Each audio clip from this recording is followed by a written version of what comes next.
This version of It's Erik Nagel has been modified from its original broadcast. Content has been edited to fit this platform. Believe none of what you hear and half of what you see.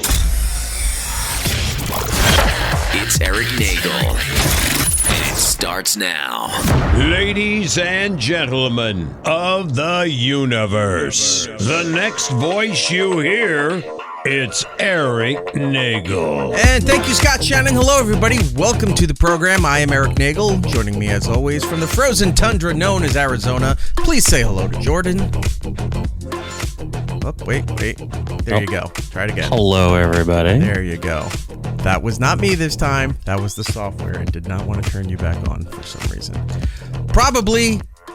It's probably forecasting how this show's going to go, and maybe that was the right decision to start with, but who knows? We shall see.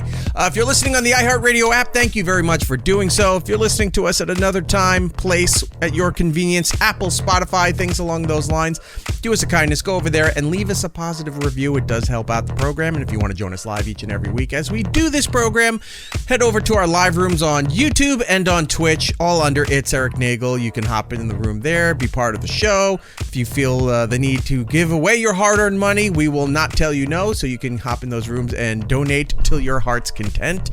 And if you missed all of that stuff, you want to see the fully produced package show for you at any time of your choosing, it's all available there on the YouTube channel. Now, we've got I think hopefully next week we're going to have the content moved over so that we can start doing the subscriptions on the YouTube channel. Ooh. We put it off for long enough because it was like, who cares? Do we really need that? And then I see what everybody else is making. I'm like, yeah, we probably should. We really do need that. So yeah, that'd be we should great. definitely move it over there.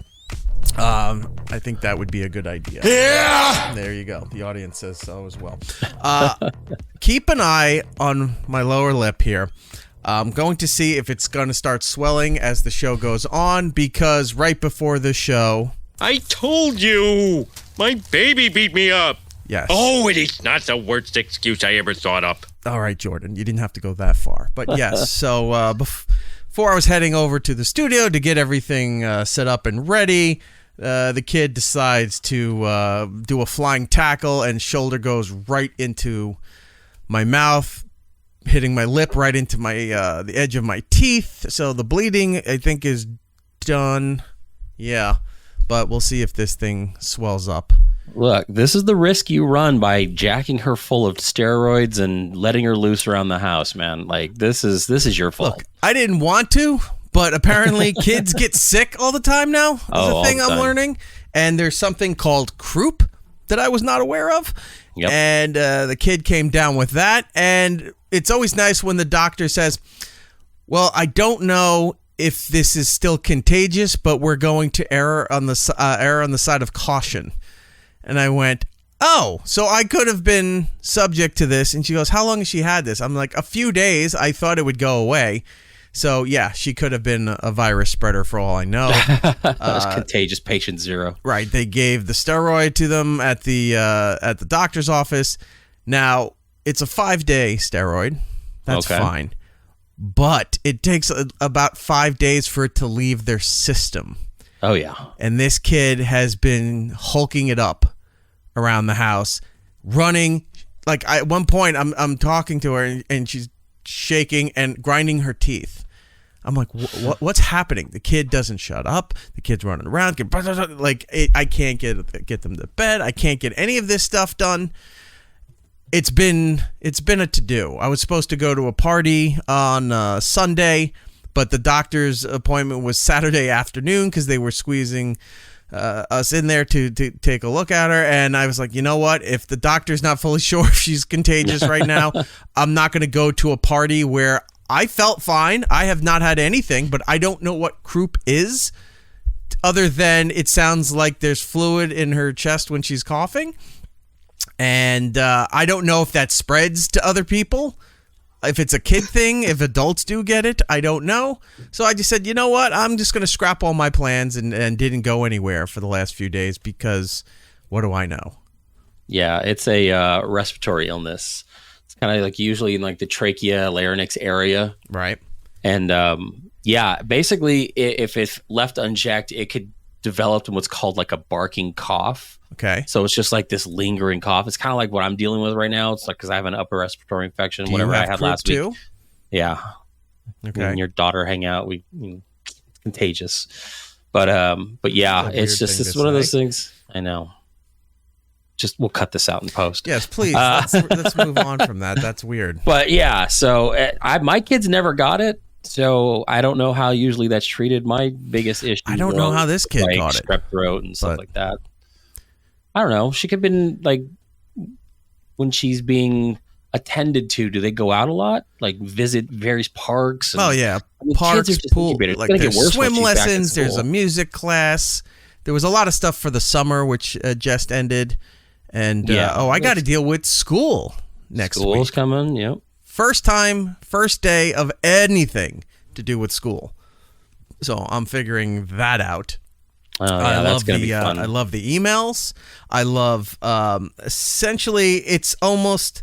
I think I could apply for a gun permit easier than trying to register a kid for school because it is a mess, man. Did all of this stuff, then I had to have submit IDs and photos of the parents who was going to have authorization to pick up the kid and emergency contacts and stuff. So I mean, look, I'm not any kind of medications they might be on. Yeah. Authorization to administer things as simple as Tylenol or, even like children's Apparently aspirin, they like can't, that. From what I understand. Or maybe if you have permission, maybe I got to go reread. There's like a packet full of stuff. Right. And I found that interesting too, that, look, I'm just going to say this now. It's not back when we went to school. It was better because it wasn't. It was just nothing. Nobody checked on anything. Right. You didn't feel good. You could go, I'm going to go to the nurse, and then one of the heaters in the hallway, you just put your face up next to it for a little bit. You go in there, and there was plenty of ways back in the day to fake a temperature with a thermometer or whatever you were going to do. Right. Now, not so much.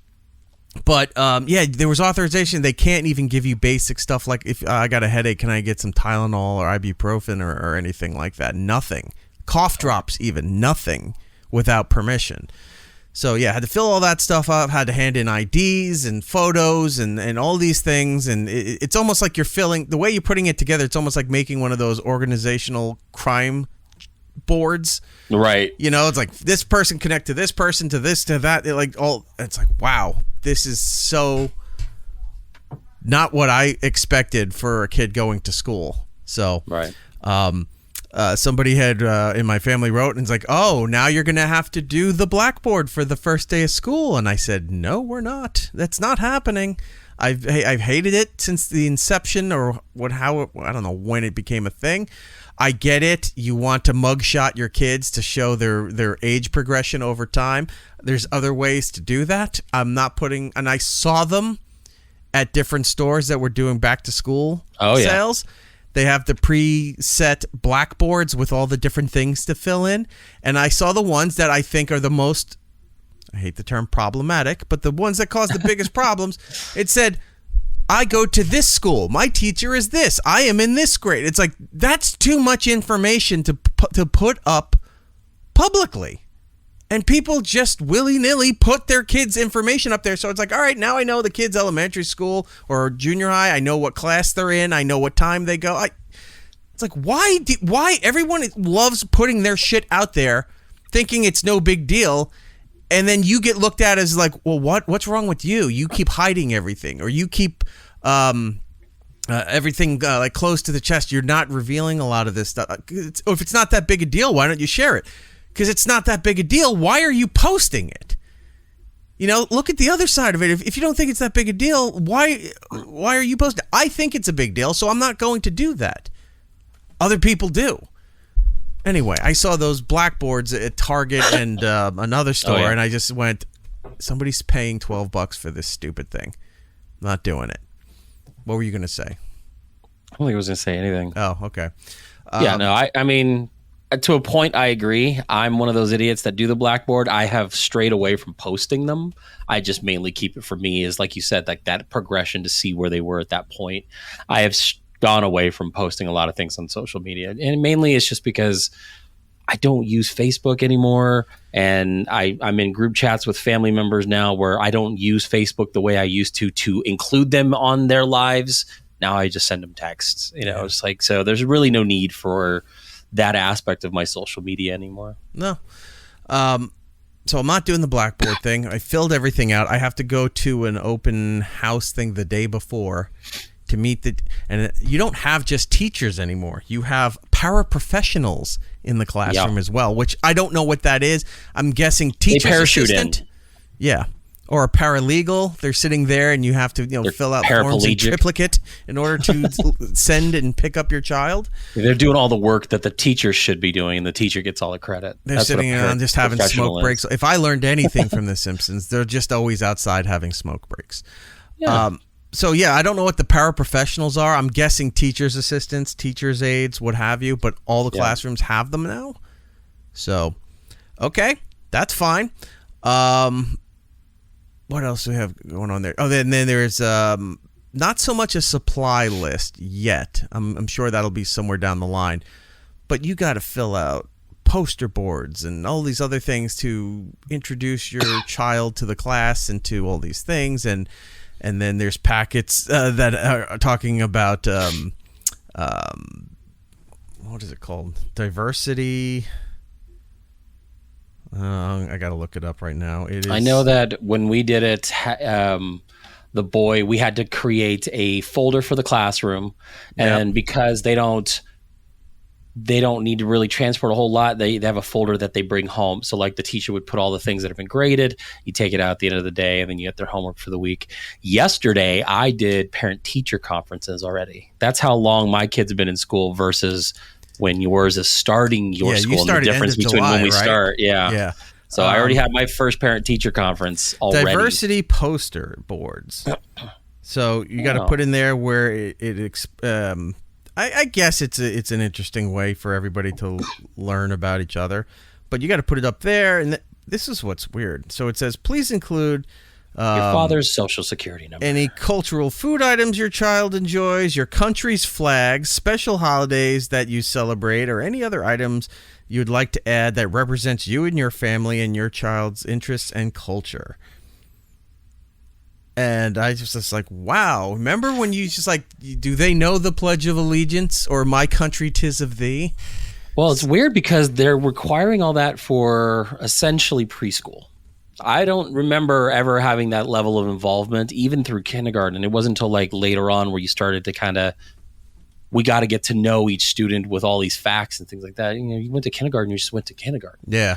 And she's, going into not even real, like the regular spectrum of school. It's the part of it. So it's just, it does seem kind of weird that that's a lot of. It is an all day thing. Extra preps type thing. So that's great. Gets her out of the house. She's gone for most of the day. Other than that, I got to either that or get a job. I got to start taking a kid to school, and I got to wait in line.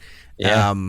Parent pickups. I can't do the drop off and pick up. Like, apparently, there's parts of a parking lot where they line up, and you check in as you get into the parking lot. There's somebody with like iPads and stuff that they make sure that you're authorized, whatever. And you wait online for your kids to come out, and then you can leave and what have you. But because they're under a certain age, you can't just sit there in the car when they'll come running out to you, whatever. You have to park. You have to go walk them in, check in, and same thing for picking up. So this is going to be a new, interesting chapter of my life, trying to figure out all of this stuff. So that's coming up. I'm gonna be dealing with a kid in school.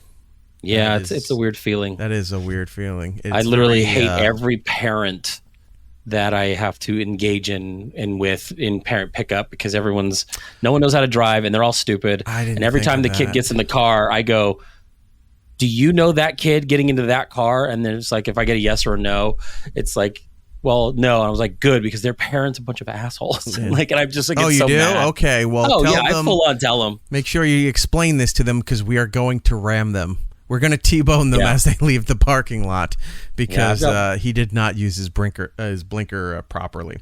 Yeah, there's one parent in there that runs around in one of those cyber trucks. I'm like, who are you impressing? You're picking up your second grader. Get out of here. Yeah. That bullshit. So, anyway, enough of that nonsense. How are you doing? What's going on with you?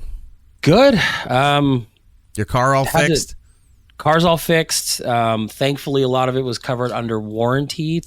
I originally leased my car, and then when its lease was up, I just bought it outright, was enjoying the car itself and stuff like that. But it's smart enough to put a warranty on the car to add for extra mileage. And thankfully, I was under that mileage, so they replaced all the stuff that was leaking as far as antifreeze and stuff like that was causing the temperature to rise. There was a leak with like the oil pan or something. They replaced that. They did a full flush. I mean, I got away with like $2,000 worth of repair for like $300, and most of that was just the coolant flush and stuff like that. Luck which, and timing as well. Yeah, thankfully it happened the week. Well, and thankfully it happened a week after I was out there visiting in San Diego, because I've never been in a situation where I've been away from my home and had these things happen, like flat tires or things like that. So like, I don't know how much of a panic mode I would have gone into, knowing that maybe I didn't have the money to make that repair. Was it covered under? Where do I get it towed at? I mean, I've got AAA. Thankfully, I can get it towed. But, after a certain mileage, you start to pay. And I'm like, I'm just very happy it happened when I was here. So I got it taken care of. That's all done. Had to do some traveling this past Tuesday down to Tucson for work, which was interesting because I work from home mainly. So I had to go in and like meet people for the first time, which is fine, I guess. Like it's nice to put, real faces to names and stuff like that. It's just weird being in an office and working with people because I feel like I never get anything done because there's just too much distraction. Like there's people talking, everyone's laughing, you hear noises that you're not used to.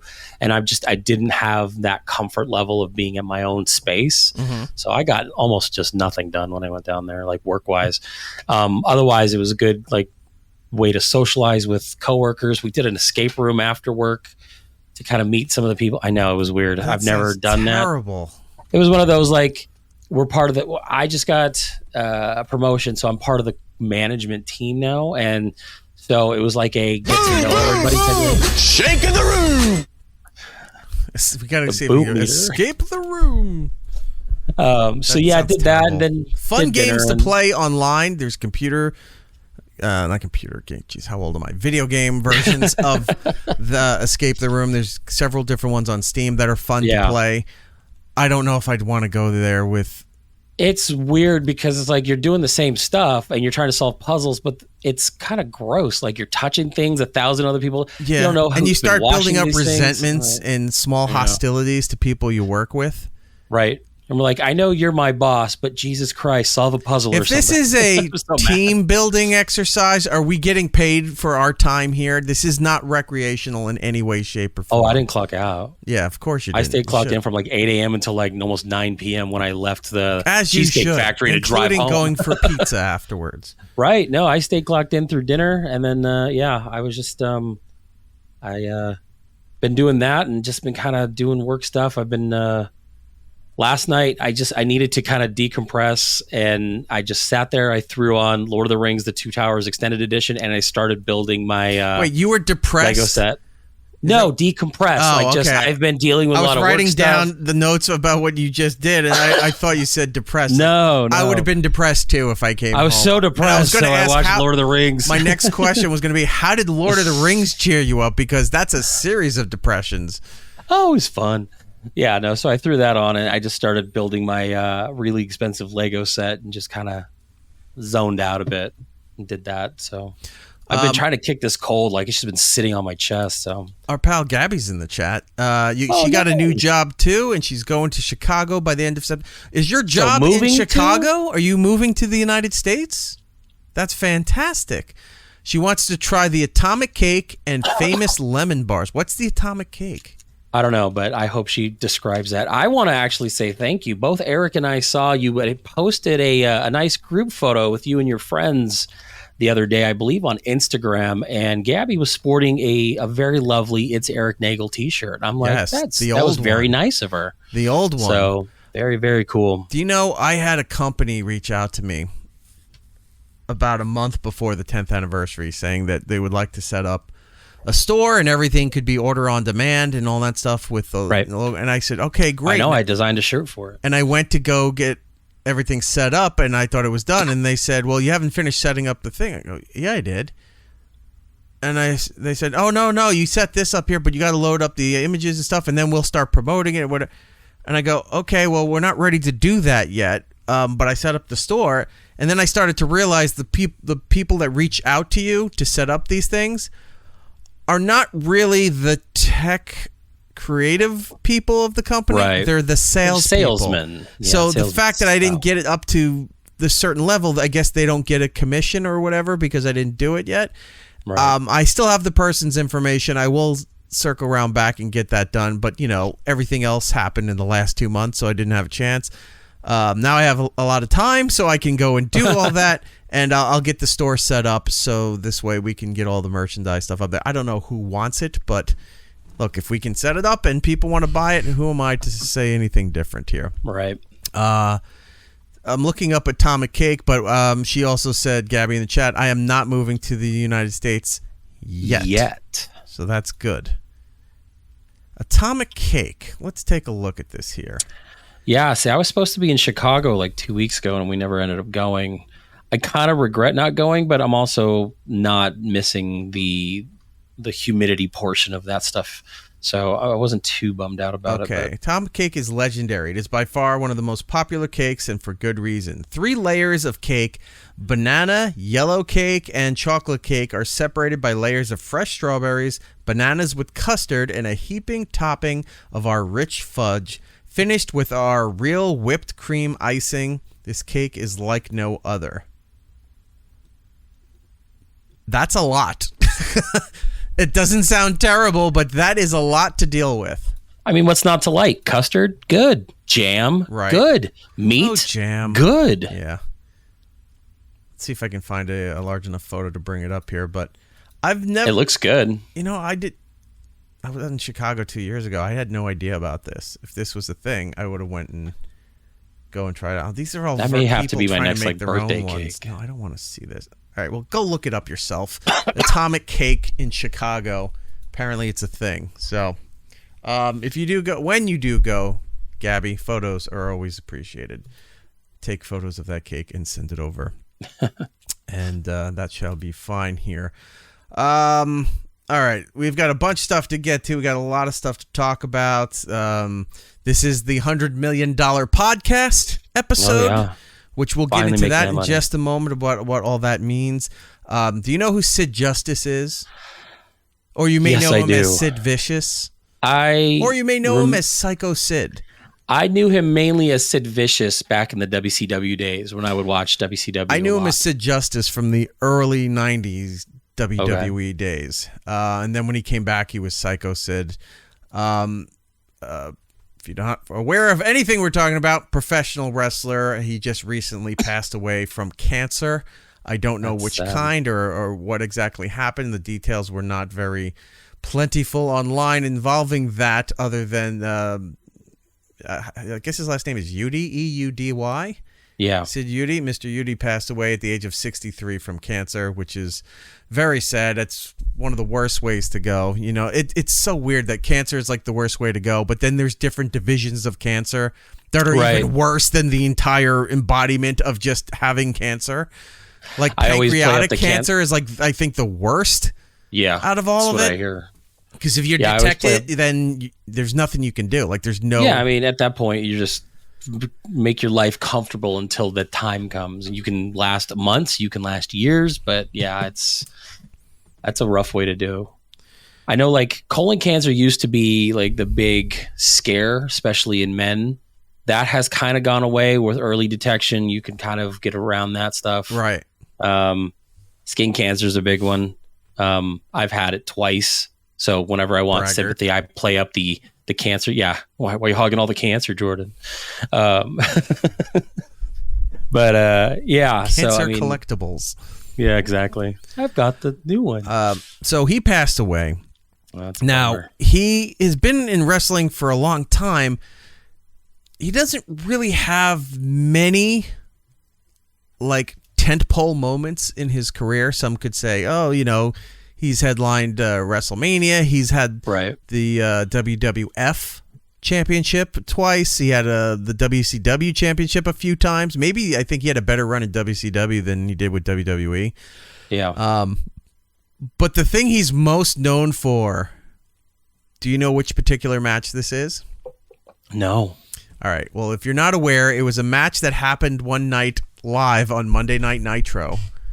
And I'll show you here. This is what Sid Vicious Justice Psycho Sid is most known for in his career here. Oof. Oh, shit. You see it? Oh God. If you so we're watching the clip of he jumps off the top rope. I'm guessing that's Scott Steiner. It looks like Steiner, yeah. Hits but him. Small Steiner. His right leg is up and does like a flying kick to Steiner's chest, which is knocking him down. But he lands horribly on his left leg, and it looks like he snapped his entire leg.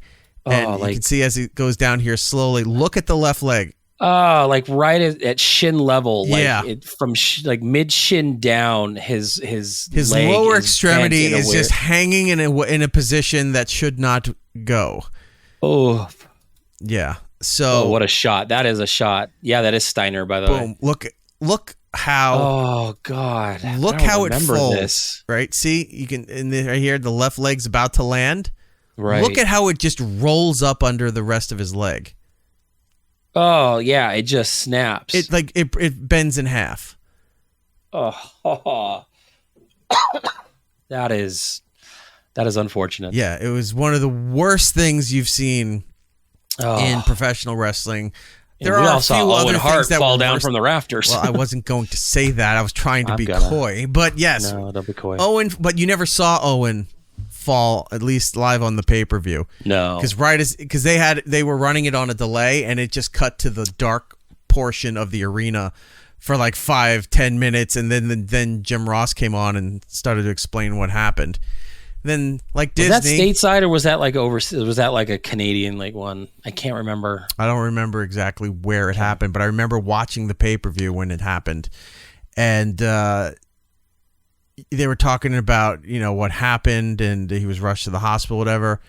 Apparently, they scrubbed down the ring the best they could and moved on to the next match. But even in the next match, you're still seeing like a red stain. Yeah, it was a stain. Yeah, right near the edge. I remember it was right by the ropes. Yeah. And it just, So, Godspeed to Sid Justice, Vicious, Psycho Sid, who passed away at the age of 63. Very young by today's standards now. Considering, yeah. I mean, and especially to be cancer related versus like, he was just addicted to drugs or things like that, body issues because of the, competitive nature of all that stuff. Like, it's just crazy. Okay, so it happened in Kansas City. Pizza King in the chat here, Owen died in Kansas City. Okay. Gotcha. Yeah, could you imagine the outrage? Because he was Canadian royalty, the Hart family. Oh, yeah. If he died on their territory like that. I mean, I don't know. It's like if a soldier dies overseas or if they die on their own homeland, like which is the more heroic and which is the more outrage? I don't know. Okay. I don't get it. I don't know. By the way, so I never really drink these things, but I was kind of sluggish today. Celsius? These things. Okay, yeah, I've seen those. I'm not a energy drink person. I do the Zoas because we had a thing going on with Zoa for a while. I think I have like 2 cases left. Yeah, I don't drink them either. But Celsius doesn't like kill you like some of the others, like C4 and Monster and all the million other energy drinks as you're drinking a Monster right there. I am. So this was a new flavor called and the name's terrible. Cosmic Vibe. Kazakhstan. Sparkling Fruit Punch Edition. That's weird. Yeah. I think the only one I've ever had of the Celsius, I had I think it was like a pineapple, like a fruit punch, like a fruitier one. Yeah. And then there was a peach one that I tried. I've had this. Not too long ago. I've had they have a standard orange one, a standard grape one. They have some kind of peach one too. That was really good. I think it was like peach and star fruit mixed together, something like with some weird concoction. But now I'm going to try to find this for the consumer, but apparently I think it's C4. You mentioned C4. They have a tie-in with Welch's Grape, and they have an energy drink that tastes just like you're drinking Welch's grape juice. And I'm like, that would be amazing if that was the case. Because I don't do it as an adult, but I remember drinking a lot of grape juice. Speaking of which, you know what else is out there that tastes like Welch's grape juice? What? Welch's grape juice. You can just cut the middleman out with all that garbage and go right to Welch's grape juice. I need my daily 300% of taurine. And all kinds of B delicious vitamins. Plastics. I like my microplastics. But I will say the Celsius fruit punch, surprisingly not bad. Because sometimes there's some out there that's a fruit punch flavor, and it's very hit or miss. I want it just to taste like what is the sugar like in a this, by the Hawaiian punch. There shouldn't be any. Like most of those usually keep it pretty low, especially if they want you to drink a bunch like as pre-workouts. Yeah, no sugar. Yeah, so you're probably looking at 0 calorie or 100 calorie. Most of them stick around that. So what's the catch then? What's in here? That's it's probably gonna be okay. So if it's like anything like this one, it's probably gonna be sucralose. Yeah, like mine's erythritol and and erythritol just goes through your body. It's the same stuff I would put on things for. Isn't sucralose the same as like Splenda? Isn't it that? I believe so. Or Truvia, those sugar substitutes? Something like that, yeah. Well, anyway, I was surprised. I don't usually go for that stuff, but the fruit punch was good. So well done, Celsius. If you're out there listening, we can be bought. So there you go. Let's move on to some other things. Like people die. No, we're not going to go. I was going to say, let's keep it light. Let's talk about Boar's Head. All right. Well, you want to talk about? No, let's go into the stuff. No, let's the do whole point of this else. Episode was it's titled We're making money here. The $100 million episode. I know that's why Chris came in here. I'm trying to find his comment because he thought he was going to make $100 million for coming in here. I mean, the only way we make $100 million is by, super chats like we have from Mike Ledford. So, if you haven't been following, within the last month, there's been 2 $100 million deals made for podcasts. The most recent one is what we're going to talk about here is Alex Cooper. Do you know who she is? I've seen clips of some of her show. She has a show called Call Her Daddy, which is extremely popular. Before that, about a month prior, all right, first of all, SiriusXM made this deal for $125 million for Alex Cooper's show. And we'll get into that in a second. A month prior, they did a deal, or maybe 2 months prior, for this podcast called Smartless. Are you familiar with that?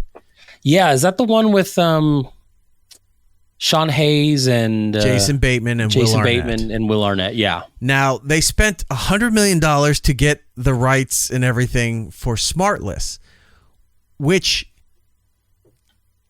I don't know how they're going to make that money back because you bought it after the show peaked. The show was building momentum. I guess it started out of something from the pandemic. And which most of these did. They did a whole thing where they had Biden, Obama, and Clinton on their show. They were behind the scenes from that. Remember that charity fundraiser thing? Not charity fundraiser. That campaign fundraiser thing they did. Yeah, they had all three at Radio there. City Music Hall, where they had all three on stage, right?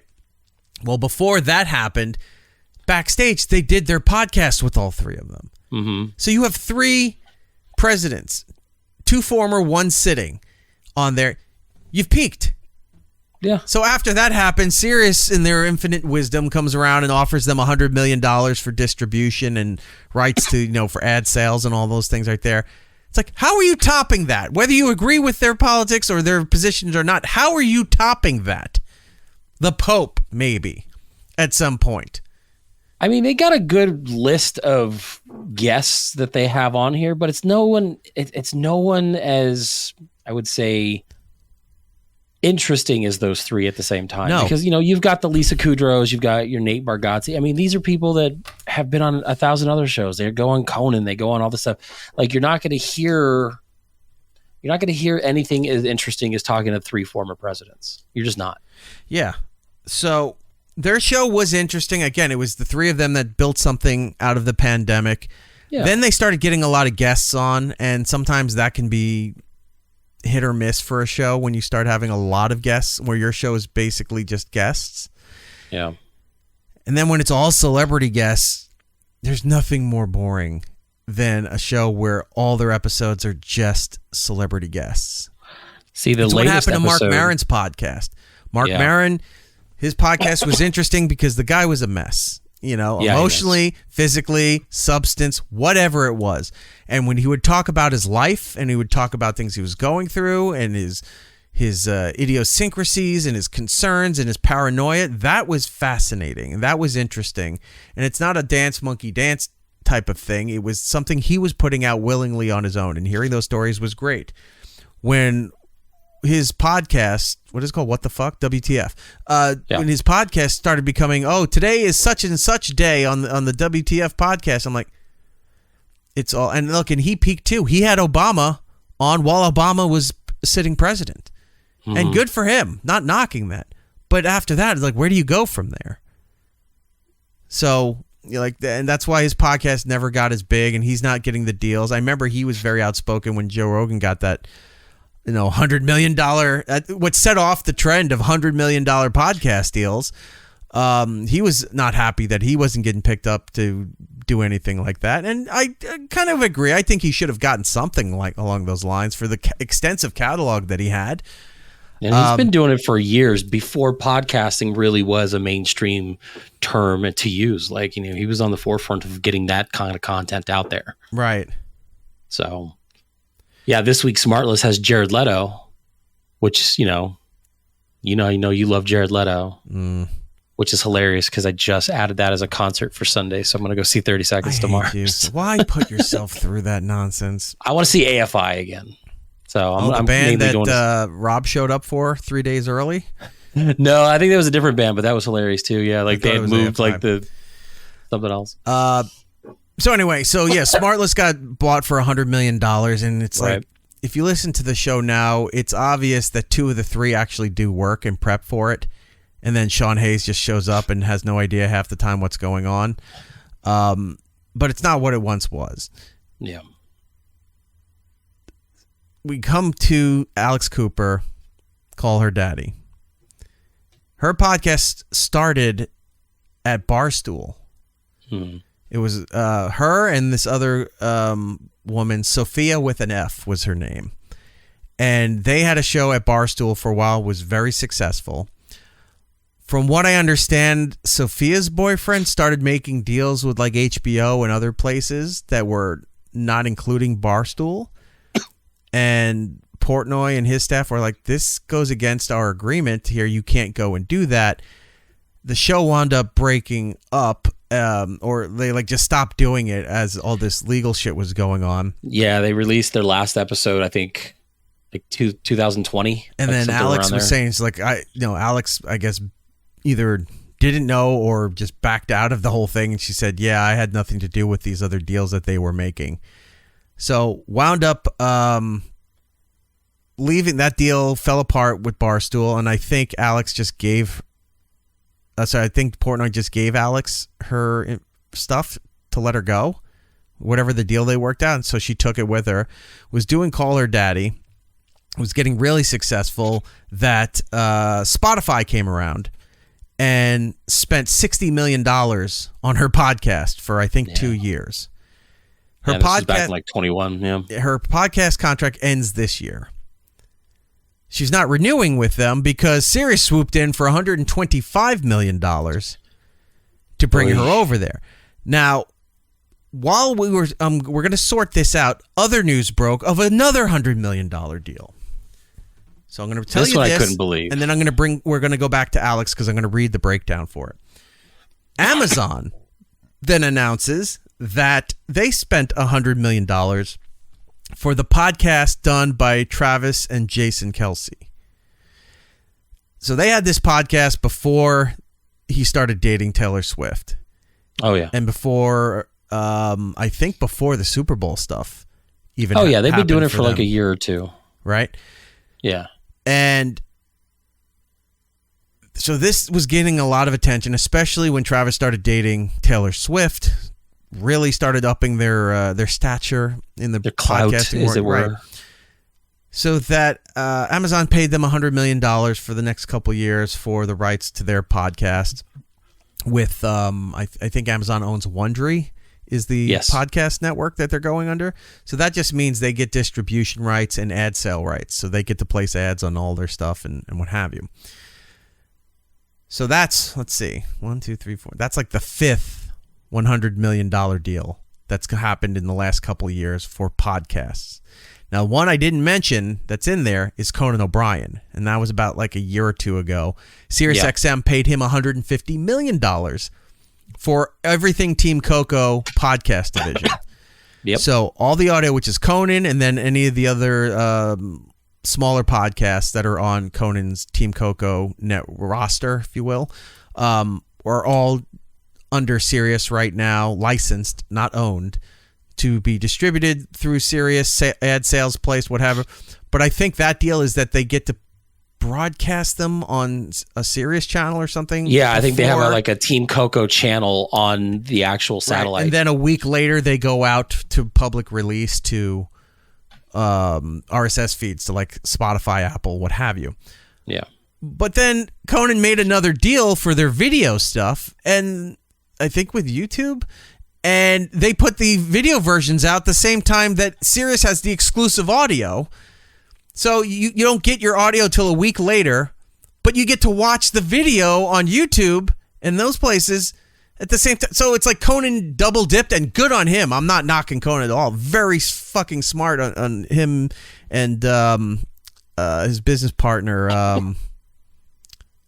I can't think of his Aaron name. Blair, Jeff is it? Ross or something. Yeah, I think it's Jeff Ross.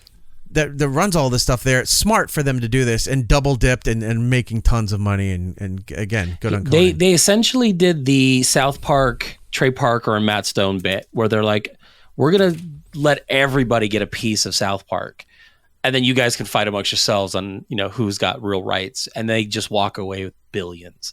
Conan did it right. He's doing stuff like he's got rights with HBO. He just did have that travel show, which, he's getting paid to do. He's got the distribution rights, like you said, going to Sirius for their own channel. Because I think he was with Earwolf for the start of that podcast. Conan? Yeah. No, he was always by himself. I thought Earwolf was pulling it out, like pushing it out. Maybe it was. All right, maybe it was because Earwolf got bought by Sirius and absorbed into them, and Earwolf doesn't exist anymore. I think Earwolf and Stitcher all got absorbed by SiriusXM. Okay. And they're not doing well, by the way. So anyway, so the Kelce brothers $100 million deal with Amazon. We go back to Alex Cooper here. So I'm trying to figure this out. $500 million plus, we'll say, deals in the last couple years, maybe 3 years. I'm trying to remember when Rogan's thing was. But that's unheard of. And this is starting a trend, it looks like, because $100 million seems to be the number, the trendy number now for corporations for buying these shows and licensing and doing whatever. So I'm thinking about it, and I was like, this reminded me of like the late 90s, early 2000s with the .com bubble. People were getting all this venture capital to go and start a .com and build things up, and like the concept's great, and then everything was overvalued, but then they'd spend all their money to build all these things, or they'd build it and then spent the rest of the money jet setting, yachts, premieres, all this kind of nonsense. And what happened, it all exploded or imploded, however you want to call it, and all the values dropped. The only two companies that out of that .com bubble that I remember that did well were eBay and Amazon. Yeah. Remember MP3.com was supposed to be the big thing because Napster was out there and LimeWire and Kazaa. Like, if we just do MP3.com and make it the one-stop shop to get all your music and everything, we'll make $1 billion. And it didn't happen because, lo and behold, iTunes was born shortly after that. And we saw how that worked out for the music industry. So this whole thing now seems like they can't be making their money from this investment. Now, The ones I do know that probably are is because Rogan's deal was up and he just re-signed. Now, he didn't re-sign, I don't think, for another $100 million. I think it was a little bit less. But that's not a knock at Joe, and that's not saying he's underperforming. Their estimates were one thing, and the marketplace determined they were another. But he was still valuable enough. I think he went from $100 million to like $80 million. Significant amount of money, yes, but in the whole scheme of things, not really that much. But that's the only one we've seen so far. They renewed him, so obviously he was worth that investment because he was renewed, right? I guess you could even say Howard too. His first deal was $100 million a year for 5 years when he first went to satellite. It was less than I think the last I heard was $60 million for whatever his last deal was. But at the time, he was making his money for this company, and it seemed worth it. These other companies, I don't know how this is going to pan out because you've got streaming services that are bending over backwards and combining with other IPs that they don't own for bundle deals because they're all suffering. Movies are suffering. Everything's suffering as far as entertainment. You've never had a better time in your life for entertainment. You can find anything within a couple clicks. Books, music, TV, anything, video games. It's all there. And maybe too many choices have damaged the marketplace because there's nothing that's special anymore. There's no appointment listening, appointment viewing, appointment playing. I said this the other day and somebody was like, what's appointment playing? I'm like, video games. When you used to wait online, not me, but when people would wait online outside of a GameStop at midnight, Jordan. Not you. I definitely did that. Halo 3, like people would have like competitions outside. The midnight releases meant midnight. They did. Like we would be around the wall, like around the block, lining up for the newest Call of Duty. Halo was the big ones. Like we did that all the time. Yeah. So now that you don't have to do it at a certain time Erik or line up for having things, sex with women. Fucking asshole. making money, Enjoying my. you don't have to worry about all this stuff here. So now it's like. Nobody, we talked last week, late night, that article about how late night's dying out, and rightfully so. And from the words of Jimmy Kimmel, and he's not wrong. He said if ABC offers him a new deal, he'll sign it because what else is he going to do? He's not going to fight it. There's no other late night stuff out there. And when he's done, he doesn't think they'll even replace him with another late night show. They'll just put something else on because late night doesn't seem to be worth it for any of them anymore. Because it comes back down to the appointment watching. Like no one's appointment Nobody watching. cares about late night. Watching morning on YouTube, radio. Catching up on TikTok. No one cares about morning radio anymore. And that was a big thing for the radio industry forever. Yeah. To work your way up to mornings was the big deal. Because Howard, you can listen on his replays or on demand like an hour or two after his show's done. It's on demand. So you can just, it's like I don't have to get up in the morning. I'll just listen to him in the midday or in the afternoon. Shows around the country, big shows, Elvis Duran, Woody, things like that. You should go listen to those guys, support those people. But a lot of people also listen to their shows on demand where the music's cut out, the commercials are cut out, and they hear it all there. Doesn't mean they're not listening to these shows. Doesn't mean they're not fans of these things. They just don't need to get up and listen at that time, unfortunately. We go back to Alex here. I'm like, how is this going to break down? I don't understand it. She's very influential. She has a very big show and a very big audience, but is it going to make that kind of money? As I said that, the next day, an article broke down what the deal was, which is great because you don't usually get that kind of breakdown from it. So this is the breakdown of her $125 million deal with SiriusXM. The deal structure with SiriusXM incorporates performance-based metrics that Cooper must meet to realize the full potential of the $125 million valuation. So, unlike other deals, it's not like we're paying you $100 million for 3 years. There's stipulations and things that you have to meet, which is like radio. Hit milestones. Which is like radio. It's like, hey, you guys will give you a $3 million, $5 million contract per year to syndicate your show. But you also have to hit certain levels in certain markets, and then you get bonuses for, if your demographics go up, or if the overall goes up, or if the overall station goes up because your show's on that. There's all these different breakdowns where you make more money, ad revenue, sales revenue, streaming revenue. Not just the ads that are on the radio in the car or on the radio. That you get different ads for the streaming stuff, which is important. So all these breakdowns now mean it's like you can potentially have this money.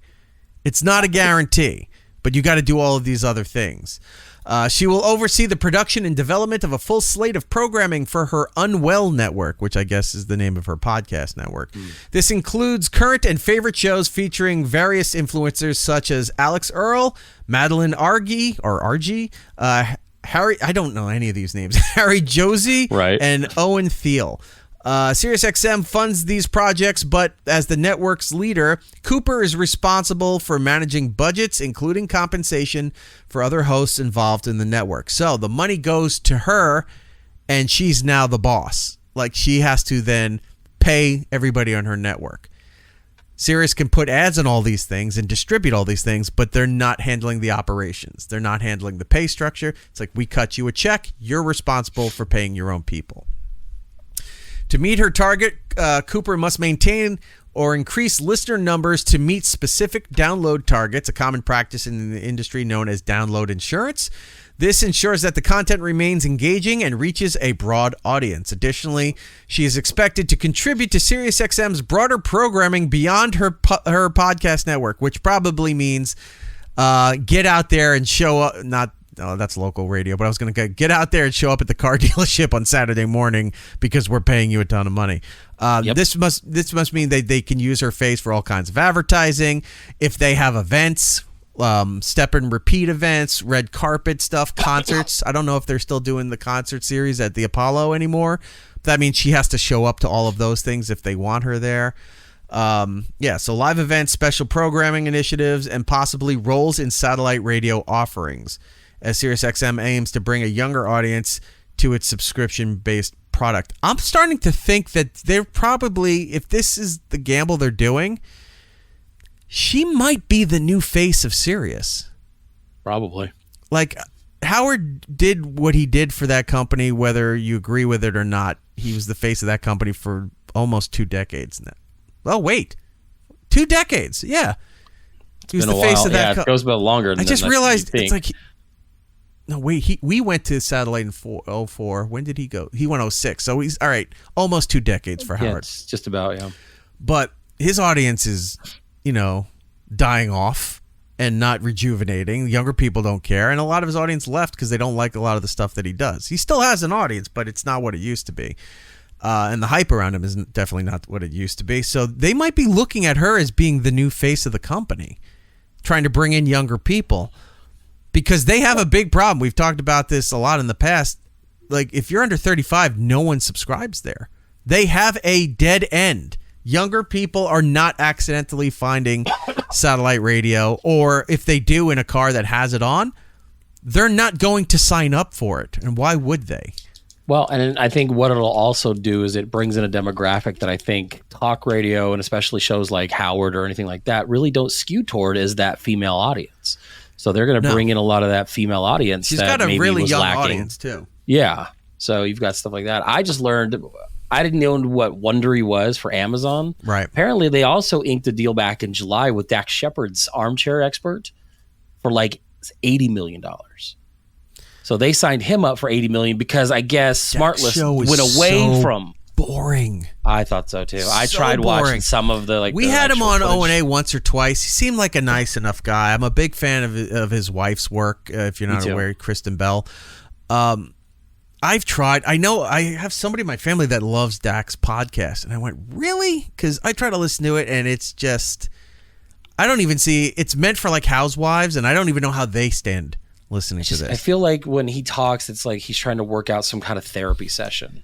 It's like Mark Maron. And he doesn't know half the shit he's talking about either. Right. Like, it's one thing when we do a show and if something pops up live or right before we're going on, it's like, oh, we don't have the information yet. We're looking for it while we're doing it. Yeah. He just goes, oh, yeah, I saw something the other day. Didn't write it down. Research, doesn't have the article. Doesn't have a clip. Doesn't have anything. It's just really lazy and boring. Anyway, Alex's show, I understand the popularity. I see the demographics. I get it. I don't like it in the sense of it's not for me. I'm not the audience for that thing. A lot of the speak, she's on that cusp of Gen Z millennial speak. in there is irritating to listen to, and hypersexualized to the point where when you hear a woman's show where it's constant sex talk, it's a turn off from listening. Not like being interested in those people, but it's just like I can't sit there and listen to this the whole time. And she's getting stuff out. She gets big celebrity. She's doing what she's supposed to do for the demo she's supposed to do it for. And that's what's important. I don't listen to it. It's not for me. But kudos to her for figuring this all out and landing this kind of deal that she can. So that's sort of the breakdown for her whole thing. This is, again, in the last 3 years, $5 million, $100 million plus deal for a podcast. We are willing to sell this episode for $100 million. Now, if you want to talk about the show and our extensive catalog, we go back 10 years between two companies that we own the rights to. I'm willing to make a deal. But for this one episode is $100 million. So we're putting it out there so everybody knows. Right. If you have the money, let's talk. If you're sitting on $100 million and you don't know what to do with it, reach out to our agent, Hollywood agent Rob Stark.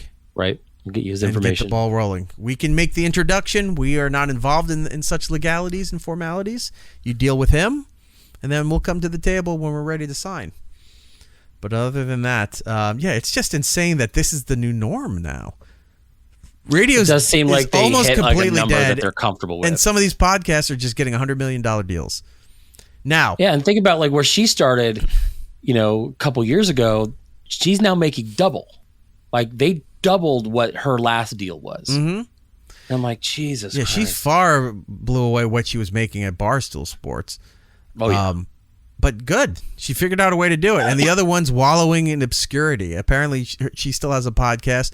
I know Carl from Who Are These Podcasts checks in on her once in a while. She speaks in vocal fry. You know what that is? Yes. I hate that when they talk like this. Yeah. Hurts my throat. It's so aggravating. But yeah, all right. That's it for $100 million. We are easily sold. We can do all of that stuff.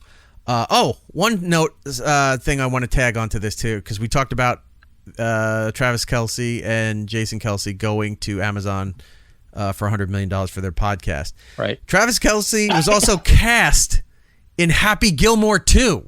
Yep. They just had Sandler, I think, on their latest episode. Yeah. And they were talking about all that stuff. And Sandler said that Kelce will be a part of the upcoming Happy Gilmore sequel. No word on in what capacity. It could be just a cameo like some of the other stuff that some of these people do. But what if he runs into him? Who was the big sandwich? Subway, right? Wasn't it Subway? Yeah. So maybe they've got Subway again or some other thing that just... I think they need to stay away from Subway. Maybe they go to Jersey Mike's now or something. Jersey Mike's, yeah. And then Travis Kelce's just there. He gets into an argument with him at a Starbucks or a sandwich shop, something. Maybe that's all it is. It's just a cameo. Or it's another one of those celebrity pro-am things like Bob Barker did. Yeah. You know what I mean? Let's move on to some food news here for you because there's a bunch of stuff going on. What's this thing here? I didn't see this about Kroeger. What happened with Kroeger? So we've all been seeing, all of our grocery bills getting higher and higher and stuff like that. And I know recently, last week, I think Kamala was outlining trying to maybe, put into some legislation trying to curb price gouging.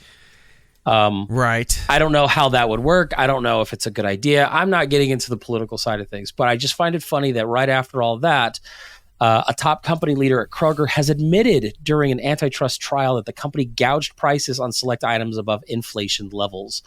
While testifying to a Federal Trade Commission attorney Tuesday, Kroger's senior director for pricing said that the grocery giant had raised prices for eggs and milk beyond the inflation levels. This quote, "This is not at all surprising. Companies across multiple industries have been posting record profits since COVID-19 crisis, while consumers have faced the highest inflation in recent history. The math can only point to companies raising prices above the general level of inflation. As the old saying goes, never let a good crisis go to waste." So we have a company who is in the midst of an antitrust trial because they're trying to take over Albertson's Safeway brand. Right. And a judge in Colorado put a halt to that. Now they're trying to get through all that because that would make them pretty much one of the biggest, if not the only, grocery store conglomerate here in the United States. And they had to pretty much admit, once COVID hit, we raised the prices way higher because we just wanted to, and we knew we could. And I'm like, fuck, you guys are fucking assholes. You know what I mean? Like, we're sitting there, everyone's all struggling, trying to blame everybody else, all this stuff. And the corporations are just back there rubbing their hands, counting their money because, before COVID, I was buying 60-pack eggs for like $4 and $5, and now you can't get them for like less than 17 in my area. Right. And it's ridiculous that, the pandemic has ended. Prices should have gone back down, and they just kept the prices up, and we are not making more money. All this stuff's happening. So they admitted that they raised it up way past what they should have raised it past. So we're all screwed. Yeah.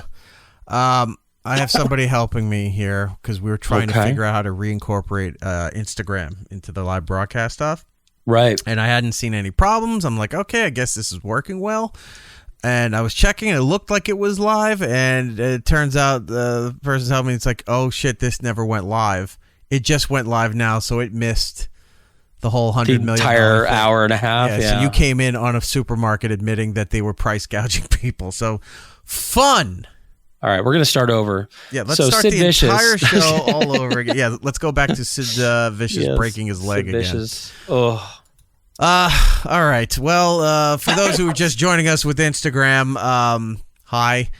Thanks. Do us a kindness. Go over and if I guess you're following us on Instagram if you're watching the thing there. But if you want to go over to our YouTube or our Twitch channels, do a like and subscribe. Let you know when we're live. You can watch it there. We would appreciate that. All right. It's really funny. Moving on. So that's one thing with food news with the Kroeger supermarket corporation admitting to price gouging. So what's going to happen to them? They're going to get fined probably, right? I don't know. I don't know if they... Hopefully people stop going and like, oh, fuck you, I'll go to your and here's the problem. If they're going to be holding on to all the grocery stores, where are you going to go to?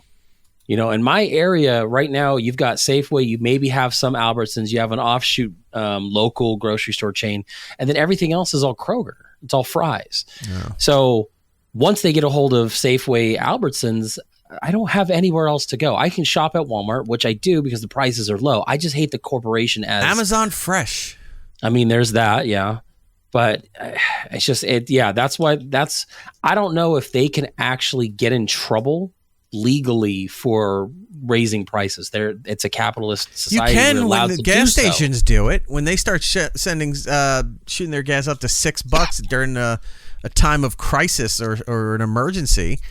Yeah. They get in trouble for that. So they raised all their prices during the pandemic and admitted to doing so. So they should get some kind of government slap in the dick. Well, it definitely won't be the only time we hear about it. And considering, like I said, Kamala is trying to do some anti-gouging, anti-price gouging kind of legislation. If she gets into office, this could be the face of that, the poster child of, well, see, we told you this was happening. Right. They admit it. We have to stop it. So this could bolster those chances. Who knows? But yeah, grocery stores and corporations as a whole are screwing us all over. Of course they are. Oh, super chat coming in. Mike Ledford, $5 going towards Jordan. There is a nice little pool of money, Jordan, that I have to send over to you. It's just sitting there. Great show as always. I'm sitting there going, I've got to repair my car, and Eric's like, sucks to be you. And then just mutes his chat. Living it up, buying all kinds of cases of Crystal Light because that's my life now. Right. All right, so moving on with the food stuff here. So if you're not familiar, I've talked for decades about my love for a particular deli meat, cold cut product, if you will, called Boars Head. And they were top of the food chain, top seed when it came to your cold cuts. Everyone always said, yeah, they're expensive. Yeah, but they were delicious. There's a reason for it. There was a reason for it. Yes, they were fantastic. Well, about a month or so ago, apparently they were they recalled a lot of stuff saying, there might be some issues with some of the products that we've been sending out to the nation. People are getting foodborne illnesses, and they sent immediate cleaning services to a lot of the bigger supermarket chains and food establishments that they deal with, saying if you have a food that was shipped to you or purchased during this time, don't even send it back, throw it out immediately, and then disinfect and scrub your entire casing that you would keep your cold cuts in there. Not like, oh, it didn't touch the other side. Take it all out, clean everything. Like, whoa, what the fuck's going on? Well, now it's been revealed that people are dying. Yep. From all of this. It just goes from bad to worse, and I will probably never get Boar's Head cold cuts again, which sucks because the alternatives are terrible. Because this is the kind of stuff is why you don't have Jack in the Box in your area, because of the same kind of foodborne illnesses. But that was the 70s, early 80s. Then, it was a different time. That's how it starts. Yeah. It'll drum out the thing you love, and then you're going to be wanting to come out and eat it out in the West Coast where we have no care for it. I know. That was amazing, going out and getting that grilled sourdough Jack. Oh, it was fantastic. So there's no alternative to Boar's Head. I mean, you got Thumans, you got Black Bear, then you have, each supermarket chain has their own no frills version. I know Walmart has a no frills deli version of stuff. I don't know what to do. I don't know where to go for all of this stuff here. I may just have to give it up all in one, and that's probably going to be a lot healthier decision to do all of that. You may have to do more of like a traditional deli instead of doing like a grocery chain. But all traditional delis have those chains. They're carrying, like if you go to any, at least in the East, on the East Coast, they will say proudly carrying Boar's Head or proudly carrying Thumans. It's a big deal for a lot of these companies to advertise, well, I go to that deli because they carry these products instead of that one there. Like, that's a big deal in the sandwich and deli meat community. All right. And we're a big community. So this is a news update from NBC about what's been going on, that the CDC was involved with everything happening here. This is the worst outbreak of listeria in 13 years. That's not the right clip. Hold on. Why did Bill Maher show up? That was weird. Well, we're going to get to that in a second, but all right, I guess this one here. Let's try it again. This is the worst outbreak of listeria in 13 years. 57 people hospitalized, 9 people dead. Oh, of course, including Arizona. 6 since the last update earlier. Your damn state cannot keep their fucking hands out of any news story. It's got to be a part of everything. News story. Look, we know Florida has some batshit stuff. California's constantly got batshit or burning. There's always weather disasters happening over there. There's probably like any type of election interference or government something going on. Oh, yeah. And it sometimes involves Michigan and Pennsylvania and Ohio, those things where it's more politically charged. The main swing states. Right. And then it said, and also Arizona. It's like, how is Arizona always involved? There's been an increase in mass shootings going on in all these other areas. Oh, also Arizona. Arizona finds its way into every news story. I mean, we've been trying to do this since 9/11. They're like, oh, these terrorists, did this to the World Trade Centers, and Arizona's like, yeah, but we trained them how to fly. Right. It's like even want to disasters. The Grand Canyon had to flood and wiped out people. They were missing from the Grand Canyon. Yeah. Usually people fall to their death, or like wolves and coyotes take apart families and burrows that they were traveling on. Not a flash flood came through the Grand Canyon and people went missing. They're in other states now. So funny. Damn you, Arizona. As soon as I saw it, I was like, crap, Florida, Arizona's Tennessee, on it. New Mexico, New York, and 2 people from South Carolina.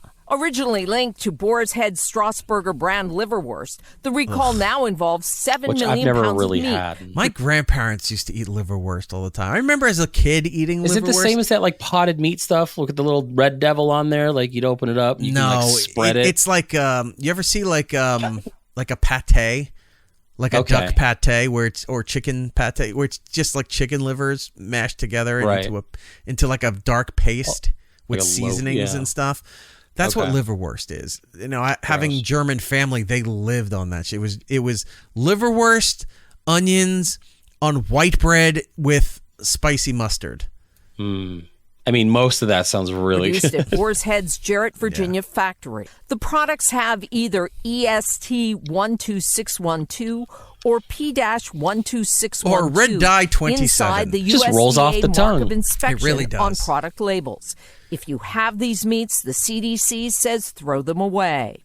Listeria is a serious infection. It's the most deadly form of food poisoning. People are dying In from a cold statement cuts. today, Boars Head said it regrets Cold the cut impact 19. of this recall, and it's conducting an extensive didn't have a show investigation episode. with leading That food would've been safety it. experts. The CDC says listeria is a hardy germ. It can linger on surfaces like meat slicers and foods, even when refrigerated. Symptoms can appear the same day or up to 10 weeks later. The Holy symptoms shit. include Jesus So imagine Christ. at the So- beginning of the confusion and summer, convulsion. you had a ham and Swiss sandwich. And now you're going into Labor Day and like, I don't feel so good. I have a bit of abdominal pain here. It must just be cramping. Maybe I need to drink more water. And then the next day you're in the hospital and possibly dead by the end of business. Wow. Hope Hope it was a good along with sandwich. fever and muscle aches. Are you going to, it's like, I'd like to be alone with the sandwich, please. Are you going to eat it? Yeah, and then she just smacks it out of his hand into the garbage. All right, Ann joins us now in studio. So the Simpsons predicted this. Again, everything links back to most this. risk for listeria infections? Tom, there are three groups. First of all, pregnant women, Sandwich anybody eaters. who's over the age of 65, and anyone who is immunocompromised. If you fall in those categories, If you're over 65, you're dying from lunch meat. And if you're immunocompromised, remember on Howard when Insane Clown Posse used to throw bologna at like strippers' asses? Yes. Now you just fling some lunch meat across the cafeteria. Well, that could be assault at this point. You're trying to kill or somebody. Peppa. That's attempted murder. Fucking nailed it. I don't know why this discount Susie Ormond is telling you what please to do. do not eat meat that is sliced at deli counters unless it's been heated or steamed before it's served. Thanks for Well, watching. steamed hams. Wait a minute, heated or steamed? So it's like, all right, you can't eat it that way. But if you go fry up the bologna sandwich a little bit, then it's edible. No, Right. I'm not. If you're telling me this whole thing is an outbreak, I'm not going to then boil the Look, fucking thing in order you just to eat gotta it. you I'm boiled just your not ham. going to. Yeah, I'm not going to eat it anymore. No, I think I'll not take the risk. Thank you very much. So check your cold cuts, people. Oh, nothing is safe it anymore. just sucks. Can't I even mean, be happy. It's going to be detrimental to Boar's Head because even when they get this all cleaned up they- and done, they and won't. then they're like, okay, you lost consumer trust. It's almost forever tainted. Mm-hmm. They were the top seed of the lunch meat game, and now this is happening. It'll take years before people will stop associating this particular thing with them. Thumans is dancing around with their happy hat about this because now they're gonna. It's like if like Subway's fell apart, now Blimpies is the number one sandwich chain. You know, I don't even think Blimpies is around anymore. I think I've heard that they're, but not. I know Quiznos is pretty much It gone. might as well not be. Nobody's talked about them in forever. Blackachu. Haven't seen you in a while, sir. What is better, Jewish or Italian delis? It depends on what you want. Well, it depends on the Italian deli and if they're making my sandwich like that one guy. What? Remember that one guy making that big old Pujol sandwich? Like he was just full on mega Italian. Oh, You have that video? Yeah. Okay, we can do that then. All right, we'll set That right guy. to that. Jewish turn me deli off is of better going to that for your standard meats, your cold cuts. If you're into liverwurst, if you're into any of those kind of wurst, sausages, those kind of things, a Jewish deli is usually better for that. A kosher deli is a problem because it is delicious, but they will not put cheese together with meat. So like, I want a ham and Swiss. They won't give it to you if it's a proper kosher deli. Get out of there. Don't deal with it because the food's fantastic. You just don't want to deal with the hassle. Get a knish and a pickle and some spicy mustard and be on your way. Italian delis don't usually do the cold cuts, like the basic stuff. They do a lot of the Italian cold cuts. So passata, salamis, pepperoni, all that kind of stuff there. So it's all in the matter of what you want to eat that particular time as you're going. Now, if you're on the East Coast, you can't go wrong with either kind. Even the worst kind of deli on the East Coast is better than most of the places around the U.S. And if you walk in there and it just smells like oil and vinegar and onions, then you know, like, this place is going to be fantastic. You're like, I'm in the right place. Yeah. There was something else I thought I saw here. I guess not. All right. So the Italian place. So we saw this ad. Do I have the notes here still of the Italian place, or did I delete it? I don't know if you have the ad, the notes. Let's see. I don't see any notes. Damn I it. see the video potted up, but I don't see notes. Ah, shoot. All right, I got rid of the Italian deli guy. Yeah. You know what? Check our show prep thing in Discord. See if you can find it. Click on that account. See if it tells you where the restaurant is before I play all this. You got it. This video came about. It's a place in New Jersey, and this guy is talking to you about how great his Italian deli is, and they're the kings of making party heroes, which, if you know me and anything about me, I am the king of the 6-foot party hero. Love a good 6-foot party hero. Right. And they're like, oh, we do the party heroes, but we do them in 4 feet, which is already, you've lost me, because it's 6 foot or nothing. He goes and puts the sandwich together in a way that is just ridiculous. Now, it looks fantastic, but just the way he talks and the way he's describing it is off-putting. And it's like, I will purposely not eat this now because of how this guy sounds. So this is Giovanni's Italian Deli in White Plains, New York. Oh, it's New York. Okay, so yeah, it's an hour that way, not an hour that way. Gotcha. All right. Correct. So this is the video they put out here. Let's take a let me make sure the volume's not going to kill everybody. Okay, let's take a look. Make a sandwich when the close to your bread, a 4-foot sandwich. How you doing? Hey.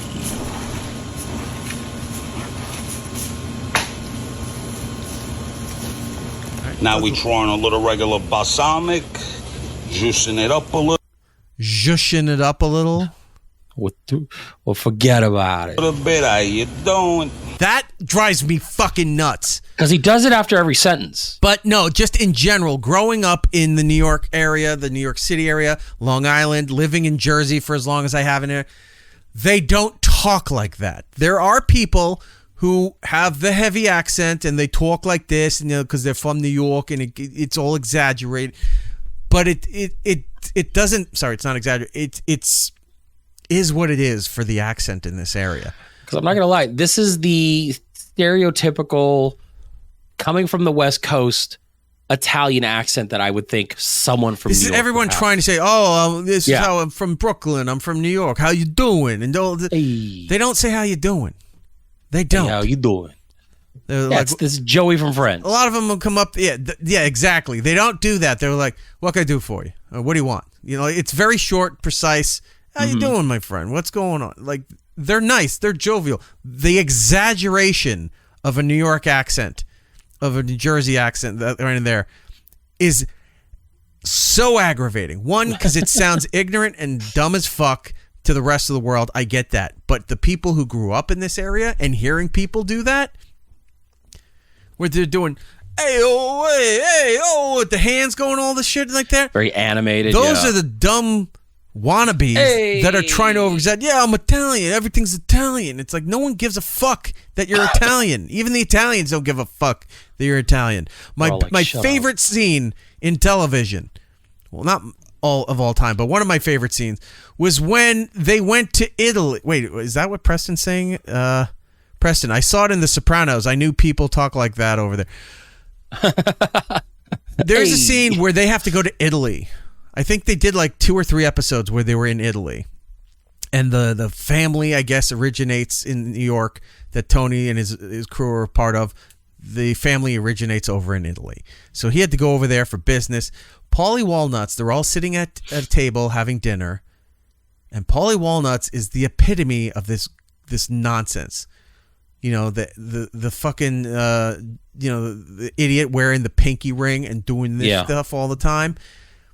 And then he's going, give me some of them. Give me some of the macaroni. It's like, where's the gravy for this? Yeah, the gravy versus sauce, Sunday sauce debate always makes me upset. And it used to piss off Matt when he was on this show. It used to all the time. It would piss him off.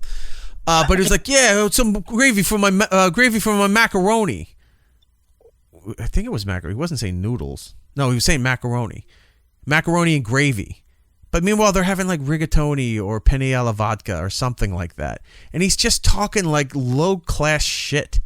And you just see all the Italians over there just looking at him like these Americans that think they're all Italian are just garbage to them. And rightfully so, because that's what you sound like. Back this up a little bit here and go. A little regular balsamic, juicing it up a little bit. How you doing? Enough with the how you doing. Juicing.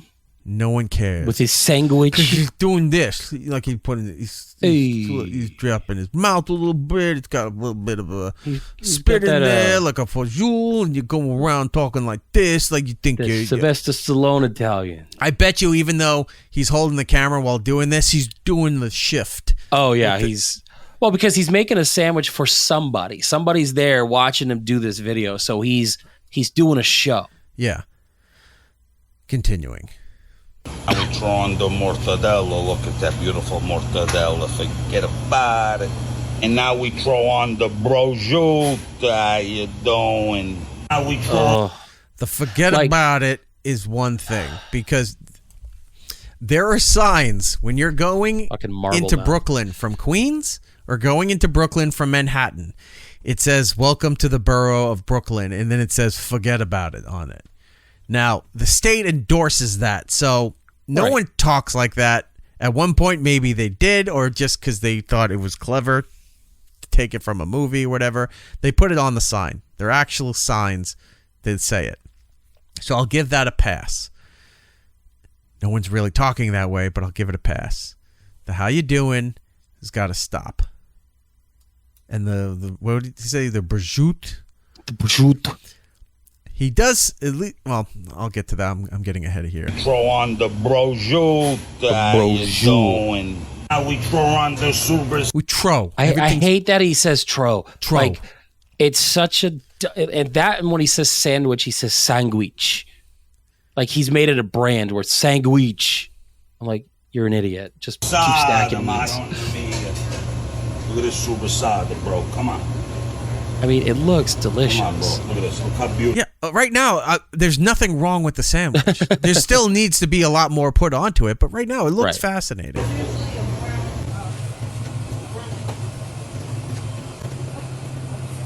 Now we throw on the gabagool. Oh, Preston got it. Preston, we need some of the gabagool. There it is, the gabagool. The gabagool. Which they don't call Which gabagool. I didn't know was a meat. I thought it was like a stew. Yeah. I had no idea what gabagool was. It's spelt capicola. Yeah, I was going to say, it looks like capicola. Capicola. Which I love. But they call it gabagool because they're just dumb people. Which, by the way, it is delicious when you Did you hear in the back? Okay, back it up just a little bit before you play again. Someone in the background said the exact same thing you just said, where it was like capicola or something like that. She corrects him, and he just kind of moves past it. Yeah, because she probably knows that, like, he's making this video. Italian. He's making this video to get attention for their place. I get it. Hey, you know, we're not completely inept here. But even she just had enough with his dumb being. What's the term? Jamoke? Yeah. Jamoke ass. What were the things that Giddles used to call people? Chooch. Oh, he's such a chooch. That's a good one. Yeah, I was with Giddles one time, and something was going on. We were walking somewhere, and somebody was doing something across the street. Was being an asshole. And the other guy goes, there was another guy next to us, and he goes, you seeing that? And Giddles goes, yeah, what a chooch. The guy goes, fuck right, that guy's a chooch. And I couldn't stop laughing because of what the other guy said. And Giddles is just getting along with him. All right. New York. Anyway. Oh. Yeah, it's just like, it's Capicolo. If it's not his wife, it's his mom or something. That's old world, old school. Yeah, it's like mom or grandma. And she doesn't put up with this New York bastardization. Like, it's not gabagool, it's capicolo. She's right. I will now go back to that place God just bless her. if the mom's there. Right. She needs to make the sandwich. And now we throw on the fresh mozzarella. Come on, bro. Look at this mozzarella. All right, that's the whole thing. Oh, when they go, oh my God, moron, like that. They don't normally say that. People don't normally say that. That's people pretending to be heavily, overly Italian. When they go, oh, marron, like that, they don't say that shit. At least in that way. I will give him credit, however, for saying mozzarella. Because there's places in Hoboken, Jersey City that I've been to where they call it mutz. Fresh mutz. Oh, I hate and they put it on the signs when when you see the sandwich descriptions. MUTZ. Yeah, I was gonna say it's Ugh, it's like stop being a dumb fuck. Just stop doing knock this it shit. off. But you can be Italian, you can be American, and play into that without sounding so ignorant. Don't be a caricature of Italian. Just be Italian. And a caricature that doesn't exist anymore. Like this is from the 50s and the 60s and maybe the 70s. This kind of, ideal of what being an East Coast Italian is. It's not like that anymore. They've wised up. Somewhat. How you doing? Throw a little arugula on there. All right, this is offensive to me. Yeah, and I was going to say, this is where we lost you, because I've seen you complain about sandwiches I've gotten, saying why you got the arugula on there that just ruined your sandwich. So when I initially posted this video on the Instagram, I said, I don't know what's more offensive, his over-exaggerated accent or the arugula. Now, I've had a lot of people saying, what's wrong with arugula? They like arugula. I don't like arugula. I don't like these plants and lettuce with the stems and the spines in them. It's not okay to me. It's you a just bit need of a some texture shredded thing. iceberg is what your bag is. Or romaine. Cut the Romaine's spines good. out, throw the romaine on there. Even spinach. Spinach is great too. I do like some fresh spinach on a Right? sandwich. You don't need the stuff with the stems like this. Or when you get a salad or a sandwich when it says mixed field greens, That just means you got dandelions in there and some it's just kale, lawn and you're gonna be clippings. upset. It's shit that the Exactly. landscapers had left over and like, hey, we'll just dump it into a salad with a vinaigrette and some idiot is going to spend $8 put some to grilled buy chicken this on there. before his meal. That's all it is. You're eating lawn clippings with a lemon vinaigrette or maybe the bacon dressing that they had left over from a proper spinach sandwich. Does Not sound sandwich, pretty good. salad. Fucking arugula. Look at these sun-dried peppers on top, bro. Right from Italy. I think you lost me off with the sun-dried boat. peppers. Me too. I don't like sun-dried tomatoes. I don't like the consistency and the taste of. I love tomatoes. Sun-dried tomatoes, just something about them. Sun-dried tomatoes don't feel are good. okay depending on what it's on. The problem with sun-dried peppers and sun-dried tomatoes is that they sit in a vat of oil all day. Yeah. So when they put it on there, the flavor of the pepper or the flavor of the sun-dried tomato take over everything else. Now, you've got a lot of seasoned and spicy meats on there that should be the predominant flavoring when you're eating this thing. You bite into this, all of a sudden, you'll get... all I'm tasting is like the pepper juice or the juice Yeah, from the because you tomato. can see from where he grabbed it and brought it over to the salad. Yeah, you see it right there in the middle. You see it just a pile of it, and it's leaking all over the mutz. And then, it's just, thank you. I could do without that. Kirkland Red in the chat. Erik, you don't strike me as a salad guy. Yes, that has been a long-going observation for me through my career. But you'll be surprised. I do. A lot. Yeah, but you don't win friends with salad. So we don't? Or do we? Do you have it? Yes. No. You don't win friends with salad. You don't win friends with salad. You don't win friends with salad. You don't win friends with salad. You don't win friends with salad. You don't win friends with salad. You don't win friends with salad. You don't win friends with salad. You don't win friends with salad. It's true. I always love that Marge got in on it, and Lisa's like, "Mom," she's like, "Oh, come you were on, supposed to be on my side." The rhythm was catchy. Yeah, it's just a lot of fun. It's a great episode. Okay, continuing on here with the sandwich. How you doing? By the way, that tray of peppers looked like what's the boneless ribs at a Chinese place? Like the Korean barbecue type, like or just maybe because you're on the West Coast, they do Cantonese Chinese food out there, but at East Coast American Chinese food, you get the boneless ribs. They're just coated in this red stuff. It's delicious, but that's exactly what it looks like there. All right, look at her. Look at this fine young lady here, correcting him on the gabagool nonsense and his over-exaggeration of stuff. Look at her. Support this lady. What's the name of this place again? Do you have the information? Let's see. It's in White Plains. It's gone. It is. Let me see. I lost it. I didn't think I needed to open it again. I'll find it and we'll talk about it. It's again. not called gabagools. God. That's. Imagine if it was. Could you imagine? It's like, of course you named it that. Of course. It's gabagools. No. Yeah, we'll get the name for this. Go and support this lady. Tell her how fantastic and wonderful she is and what a jamoke her son is. And tell him to knock it off with the accent. It's Giovanni's Italian Deli. Giovanni's Italian Deli in the White Plains area. If you happen to go up there, go check them out. And they're open on Sundays. A lot of places don't open Sunday, but you know, give them that. Hey. Now for the finishing touch, we're gonna throw on the glaze, and this guy's videoing me over here, and this lady over here too. How you doing? Oh, she's not the mom. No, I think she's buying the sandwich. Oh, Jesus. So he already put the balsamic on there. Like he just very gingerly put it on the bread. Which, by the way, too, the peppers and the tomatoes will ruin the bread as well because they're oversaturated. Right. So you'll lose the crispness of the bread. Now he's putting the balsamic glaze on that, which is very sugary. Here we go. The finishing touch on the famous Bronx Godfather. And this is how it's done at Giovanni's Italian Deli. Eat and enjoy life, guys. God bless. Hey, God bless. People say, how do you close that sandwich? This is how you close it. People also say, how do you eat it? One bite at a time, managgia de morta. God bless, guys. Don't forget, Giovanni's Italian. Did he just wish death on somebody? I don't know. I heard morta. I thought he was going to kill somebody. Hold on. Eat it.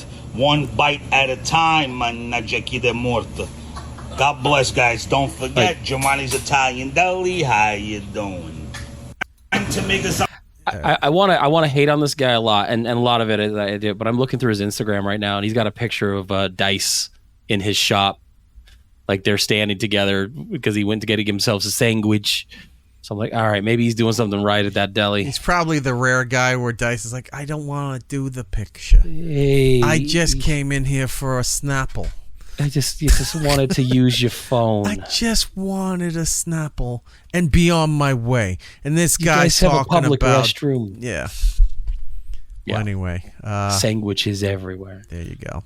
But yeah, it's just like it's him and that guy that just yells boom after everything. And it's just like Yeah, I don't want to go into that one right now. There's a video. Be another hour. I wanted to get into this, but if you go check out a show called Garrett and Steve, go look at their show. They constantly follow the video journey of AJ and Big Justice because he's making his kid a mess by forcing him to do all this stuff so that the father can be famous.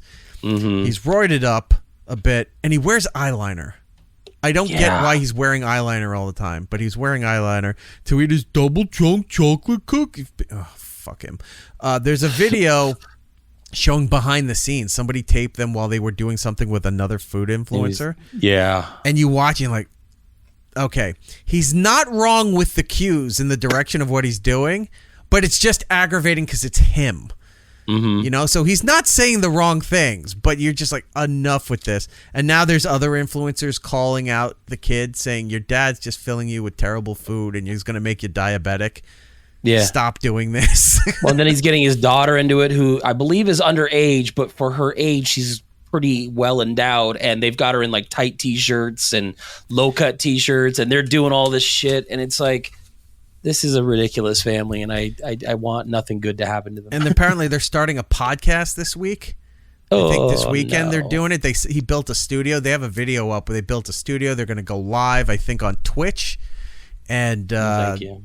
I can only imagine. I mean, look, they're performing in jump cuts in small videos. Could you try a long form conversation with them? No. No, because it can just yell boom every 3 seconds. I'm just going to kill myself. We're going to do boom and doom. We're going to have what gets the boom this week. What music is booming. It's like. Sponsored by your double chunk chocolate cookie. Look, I'll say this. He found a way. Hopefully he's making some money. Save it all now because that ain't going to last forever. No. Because they'll be gone in a year. No they one were cares. a sensation.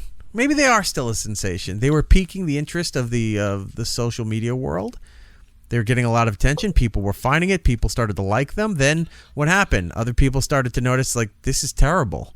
And then they started getting a lot of that attention, and that's only going to fester more than the positive attention about what a hokey whole families spiel, for lack of a term, gimmick. Yeah. Shtick. So dumb. So dumb. Yeah, I know. Did that only come in through one side? I didn't even hear that. That was weird. Hold on. That was weird. Let's see if we can fix that again. See if it did it. All right. Hold on. There it is. That was nice and loud. I don't know what happened there. It sounded like it only came in on one side. The Pizza King, $10. Just wanted to leave my tip before I got too drunk to send a super chat. I always enjoy your show. Also, did you see Doug Stanhope get arrested in a raid on live stream yesterday? Yeah, I was reading up on that. He got swatted. Did he? He was doing a live stream, I think, on Instagram. He was at his house in, what's the weird part of Arizona that you know? Scottsdale. No, that he lives in.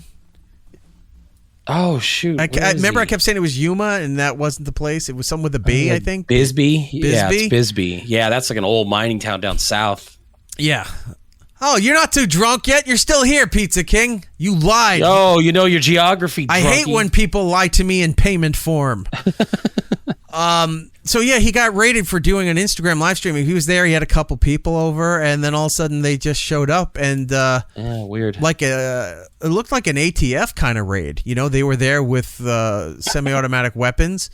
I mean, he's in Bisbee. They were bored. They needed something to do. Trust me. Let me see if I can find it real quick. They had him on. They had him on his knees with his hands either behind his head or up in the air, and made him walk on his knees towards them to show that he didn't have anything here. Huh. I had no idea. Let's see. Yeah, Bisbee. So I went down to Tucson. Bisbee is a little more east, I believe, east and south of that area. So it's a very old mining town. Like you go there to like maybe visit a couple bars, do some antiquing. Like there's nothing really to do in Bisbee. It's probably nice and quiet for him there. All right. I mean, I'm not seeing it right now. Anything I'm seeing are stills and people doing commentary and stuff. Yeah. But yeah, maybe you can find it online. Do your own homework, people. Yeah. So he got raided. I don't know exactly why, but from what I was understanding, somebody swatted him just because they knew where he lived and he was on live. That's crazy. So they had somebody over there. I can't imagine Doug doing anything. Like I know he likes to do what they call the drugs now and then, but well, I mean, when you're that close to the border, yeah. But I've never seen or known him to be like a problem in public, right? You know, he doesn't like. Well, to I mean, leave he his even house. No, and when he does leave his house, he actually, I think I remember one time he had went and petitioned. He was standing actually in front of the Bisbee Town Council to push civil unions for gay couples. Like, I mean, he's not exactly like a problem. No, not at all. You know, well, that is weird. I didn't know. I'm gonna have to go find that video. Well, yeah. So he got swatted, and I think he's out. I think he's doing all right. Okay. But it looked like I saw something here that he's going to address everything that happened to him soon. Gotcha. All right.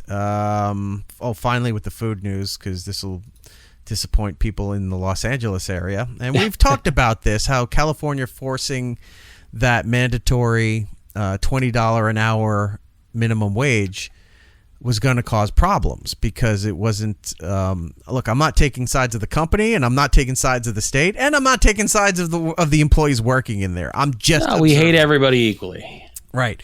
That this was going to cause a problem. So when it got passed in California, what happened? A lot of the businesses went and remodeled their places, eliminated their staff, and put in the giant touchscreens. So you walk into a Taco Bell, to a McDonald's, no, In-N-Out stayed as in there, but those kind of places. You walk in, everything on the screen, and then they have one person that comes to the counter and brings you your food. That's it. Then they were trying to pass another bill within the city of Los Angeles that you had to have a certain amount of human workers at your business, that you couldn't cut corners and eliminate people just by having automation and machines doing this. And that still wasn't deterring the businesses from doing that, because it takes a while to get bills passed and everything, motions carried. They had to up it. And then they were going to then start penalizing companies who were purposely shutting down and taking their business out of Los Angeles. So now you're going to get fined for closing up shop and leaving because you don't want to pay the taxes and the ridiculous fees that the city of Los Angeles is requiring businesses to do so. So, with that being said, if you're a fan of Shake Shack in the Los Angeles area, you're going to have a problem because they're closing down locations throughout the state, including 5 in the Los Angeles area. Yep. Now, anywhere you go in Los Angeles, except for maybe the outskirts, if you're anywhere in the central areas of Los Angeles, a lot of people at all times, a lot of traffic, a lot of foot traffic, a lot of everything. So having prominent locations in the Los Angeles area is very beneficial to your business. Shutting down 5 alone, many throughout the state, but 5 alone in the Los Angeles area. Why? Because of the $20 minimum wage hike.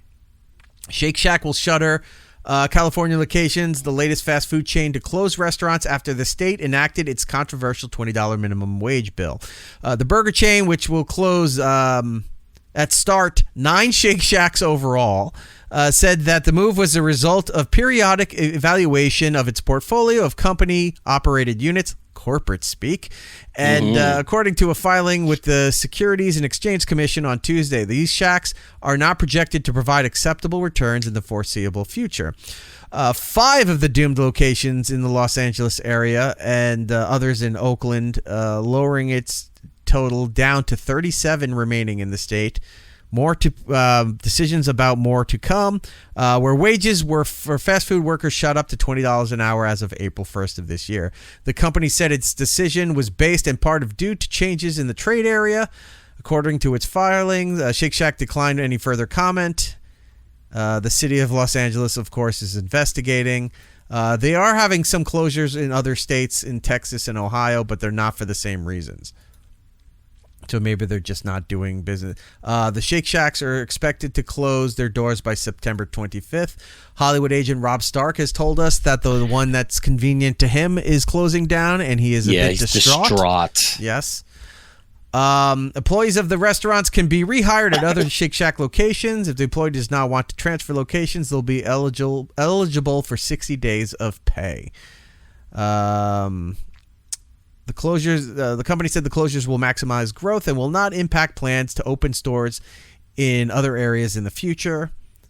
And California's $20 minimum wage hike has forced several major chains, including McDonald's, Burger King, and In-N-Out Burger, to jack up prices to offset their higher wages or decide to close down. Could you imagine closing down a McDonald's, which makes money anywhere? I don't think I've ever seen a McDonald's go up and leave that location. McDonald's just plants and stays. And I think part of it is that part of the franchising fee includes you have to retain that franchise in that location for X amount of years. But I've never seen a closed McDonald's. I've seen closed Taco Bells. I've seen closed Pizza Huts. Like, I've seen closed restaurants, never a closed McDonald's. You can tell when you've seen a closed Pizza Hut or a closed Howard Johnson's because the buildings are still the same. And I've seen Pizza Huts become synagogues because there's been some synagogues that have the similar shaping to the Pizza Hut top. And they're like, well, your roof looks like a hat. It's already built, so might as well just take it. It's right off the highway, so we'll get a lot of easy commuter traffic to come and worship. Right. So yeah, there you go. That's everything for food news. We didn't even get to all the rest of the stuff. Some of this stuff can wait till next week. Yeah, the video. we didn't do the sound clips. All right, you know what? We'll push segment 2 here for a bit. I want to show you these. I thought I had them. So remember, I think it was towards the end of the 80s into the 90s where they started to loosen up restrictions about songs being used in commercials. Yeah, it's why we constantly get Led Zeppelin music for Cadillac. Right. And it's just like, yeah, you get a lot of that stuff. Or you started getting Rolling Stones music being used for certain things. And then in the 90s, it came predominant because you started getting a lot of arena rock songs and country songs for car commercials, for trucks, for Dodge Ram, for those kind of like things. A rock. Yeah, Bob Seger. The guy who set it all into motion, and everyone's just like, who's the guy who did Gonna Buy Me a Ford truck and cruise? Alan Jackson. Yeah, he's like, well, Bob Seger was a rock / crooner. Like, he had both going on for him. He's like, I think I could get on this. Let me write a song saying it's about just my time growing up, and really what it's meant to do is to have the car company come around and said, hey, this sounds like a great idea. We'd like to buy your song. And he's like, they fell for it. Because the song originally was called I'm gonna buy myself a Mercury and cruise it up and down the road. And then Ford came around and said, hey, we'll just throw, a few million at you, and we just want you to change the lyric for our commercial. And he goes, rightio. I remember those. Now that you're talking about it, I remember it. It's like, you got to buy yourself a Mercury and moving on down the road. Right. Yeah. So now, then it changed it to Ford truck because they just gave him a Ford truck full of money. And yeah, why not? So throughout the 90s, more so in the 2000s, it became less... less stigmatized to release the rights to your music to use for commercial use. Okay.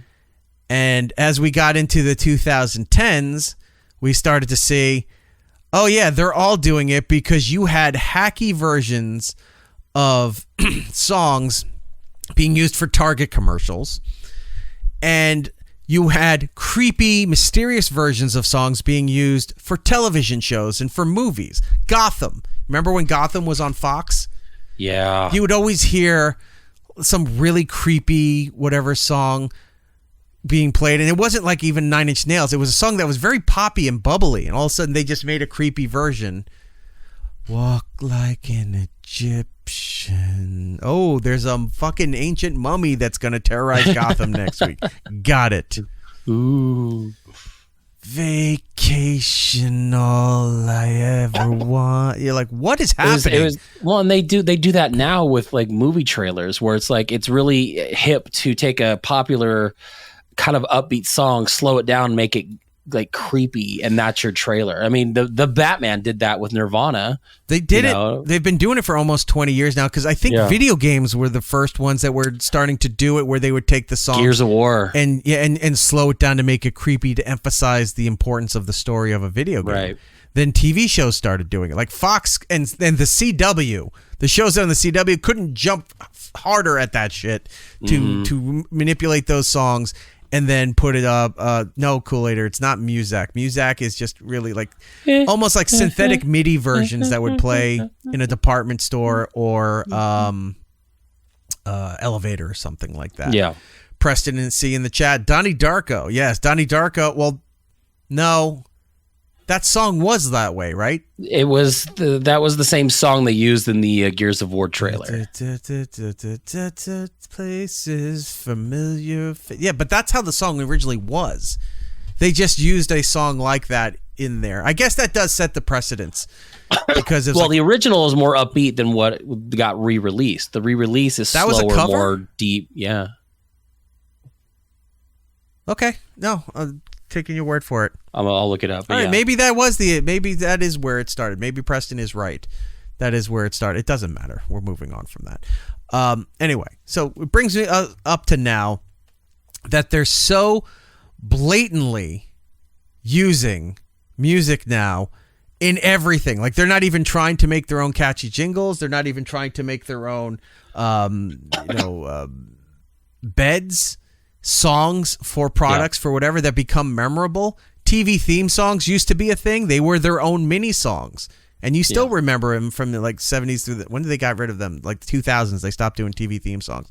So, you go back there and if you have a certain age, you start, the Friends theme, the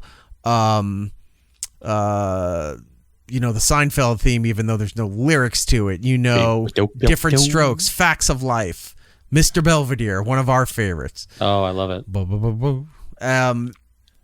So now it's just, they're not even hiding it anymore. They're like, hey, we're going to take a ton of money for a very popular song and just going to turn it into our product. Mm-hmm. I've been seeing it more and more now, and I want to show you a couple of commercials here before we go to real break. Quick. Mad World was an original Tears for Fears song that was then remade by a guy named Gary Jules for Donnie Darko, and that was the slowed down, more gothy sounding. I don't think one. I know the Tears for Fears version. The Tears for Fears one is a little more upbeat. I mean, it's the same song, but it's Mad. It's like a kind of world. funny. Kind of Let it all out. These are the things that we dream. Well, we can do without. Come on. Yeah. It's a mad world. Come on. It's like, why does every song sound the same? It's the same beat. They just put new lyrics to it. Yeah. Anyway, so commercials nowadays, they're not even hiding it anymore. They're just throwing it in there. You'll see as we go into the holiday times, pay attention to Target holiday ads.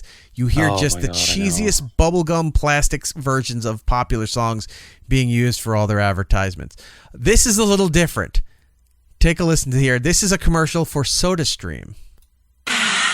SodaStream is here and we're pushing good fizz water like you should. Add any flavors you like, enjoy all day and night. Always fresh taste, that's the way it should be. With SodaStream it's fun to mix it fresh. You will see. Now push.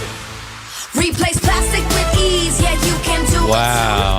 SodaStream makes it fresh and perfect for you. Now push. It's fun to push it good. I mean, for the same amount of money, they probably could have had Salt and Pepper do it. Yeah. I don't know if they're all talking to each other. I think they're on their like 8th Spinderella because they either keep dying off like the drummers in they just Spinal Tap or they get fired or something. They probably could get them for cheap for that. But I'll say this. I would like the instrumental of that. That would be a good rejoiner for the show. The song itself is just like, I can't believe they're doing that, right? Right. So that's one example. And I say that to lead to this one here. I'm sure people out there know this when I say it. The quilted northern toilet paper commercial. Have you seen this? No. Are those the ones with the bears that are wiping their asses constantly? Yeah, which is always disturbing and gross. I'm like, you're a bear. I don't need to know. Always having they always make mention of like dingleberries being stuck, and all you're thinking of is a bear's ass with shit in the fur all the time. I'm like, so please knock it gross. off. I know it's meant to be innocent, but it's disgusting. Well, and my always thing before we go into it is, why are we advertising for toilet paper? We all know toilet paper exists. It's like the one thing you shouldn't have to advertise because you're buying it. Yeah. No one is not buying toilet paper. So it just doesn't make sense. This is Quilted Northern. Can you guess the song that they're using? We quilt this city. We quilt this city with a comfy. Oh my God. Say it doesn't matter. Say it's all the same. It's just as bad as the original song. I can't believe they're doing a Starship song for this stupid product. Yeah. And comfort is your right. Oh, and they're just selling it with just no energy. Now, before it kicks in, the interesting thing is this is the original commercial. You see the long form commercial. Give it a couple weeks, you're going to see 10-second hits. They'll hack edit this thing. We quilt this city. And then boom, logo, and that's it. They're just little pop-ups now. You won't see the full ad anymore after the initial run here.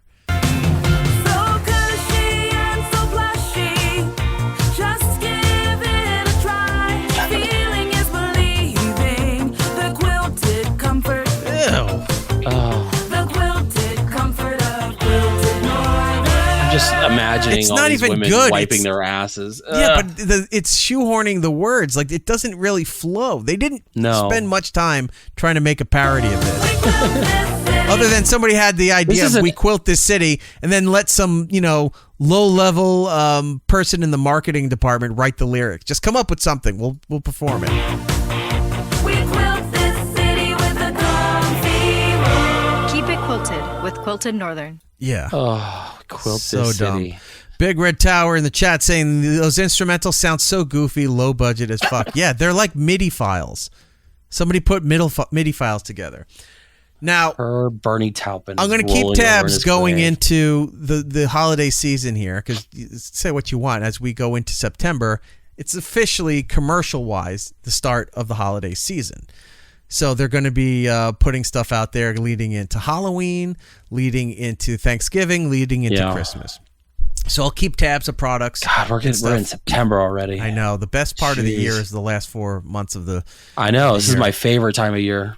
I get to watch every other Brit else have fall. I'll keep tabs on commercials to see if there's more of these, this scenario, more of these things pop up.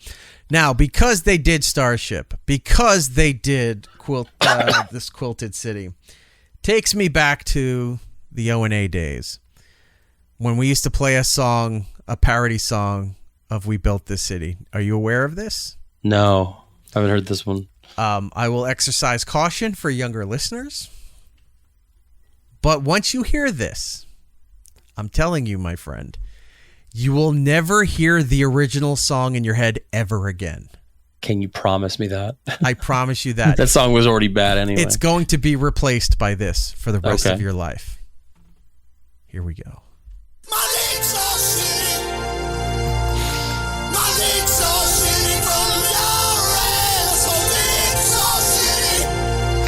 Oh my God. It's got a lot of run on the old show. This is a proper cakewalk MIDI from the 90s. Right.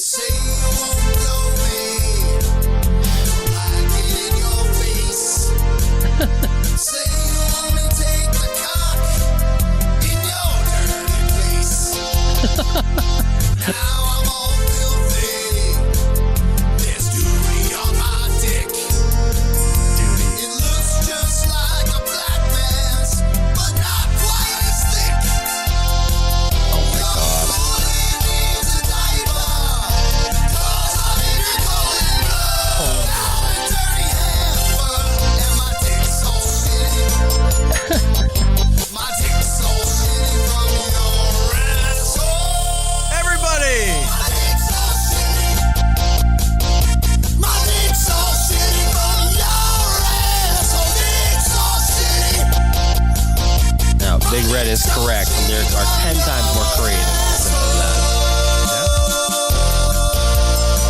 that. You'll never hear the original song the same way ever again. Hilarious because Kool-Aider, as an aside, my favorite MIDI song is My Dick's All Shitty. There you go. See? He's in the know. So, he's in the know. Anytime that song comes on again, you're just going to hear My Dick's All Shitty. Like that. Oh, yeah, that's pretty good. Just like how this song is ruined forever. You're a cunt. It's not ruined. It was made much, much better. And every time you do that, every time I hear that little start, I think that now. You make a mad. Yeah, if you ever turn on something and it's already in the middle of the song, you're like, oh, I missed the best part. Because then you start hearing, you make my dreams come true. It's like, oh, the best part's the beginning. You're a cunt. Yeah. That's all you need. That's the entire song. It should be the number one requested song tonight at the top 9 at 9. Coming in from Tom Cardy. You're a cunt. There you go. I have some other songs, that some sound clips here. If you want to check it out here. I got some new stuff that I've been loading into here. I was going to say, do you want to go to break?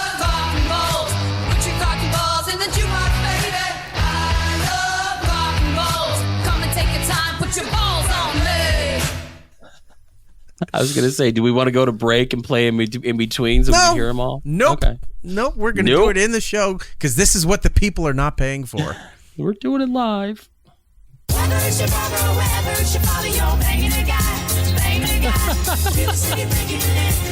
a good one. I like this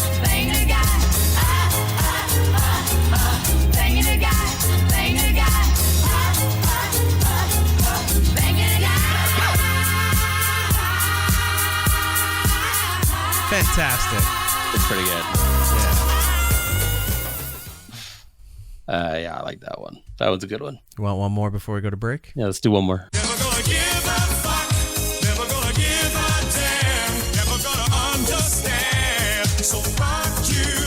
Love it.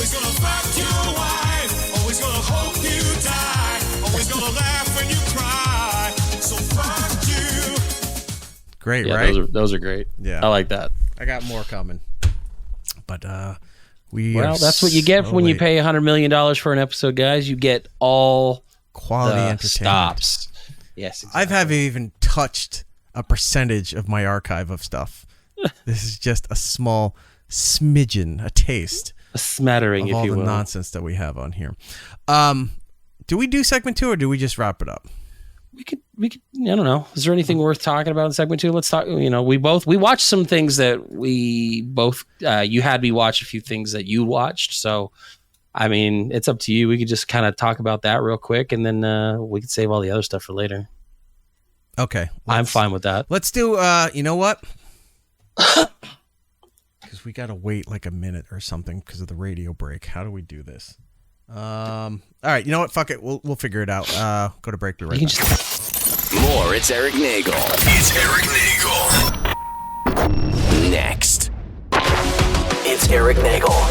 Follow the show on all social medias at It's Eric Nagel for ways to watch or listen to the show, both live and on demand. Go to itsericnagel.com.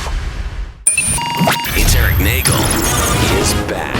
Segment 2 of the show. Eric Jordan here with you to go over television, movies, streaming updates, going through all that stuff so that you do not have to waste your time with nonsense because we do it professionally. Professional nonsense. 100%. Hold on. Bartholomew, R.I.P. Trevor.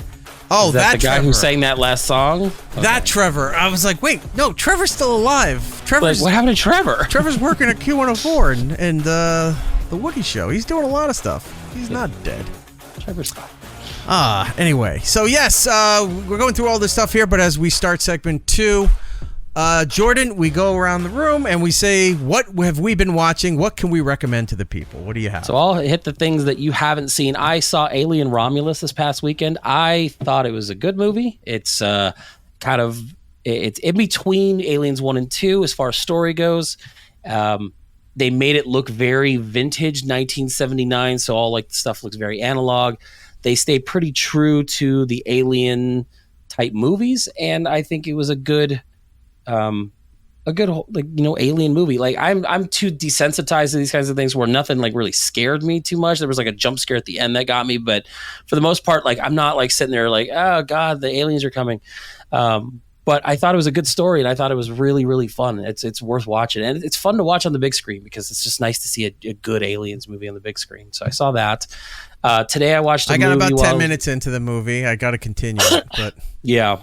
And then I watched an Irish horror movie called Oddity. I've been seeing a lot of people talking about this movie online. Nice. Irish horror movie. It's not scary. It's one of those ones where everyone hyped it up online. They come out to the Insane Clown Posse song? Everybody come to the greatest show. You don't know the Oddities? No, I know the Oddities. I'm just ignoring it and letting it go. No, you don't. You're lying. What do we care? This song's probably going to get flagged anyway. Exactly. Anyway, so yeah, it's like a ghost story / like a Gollum type movie where there's this wooden creature sitting at a table and it looks really creepy. Everyone played this up on the internet like this was going to be the next big horror movie, and I was kind of bored. Like I liked it because everyone had a really cool Irish accent, but that was pretty much it for me. What do you got over there, Eric? I have the Oddities song. I can get this thing to show up. Why? Oh, because it moved. That's why. You can't. There we go. Gather up all juggalos and You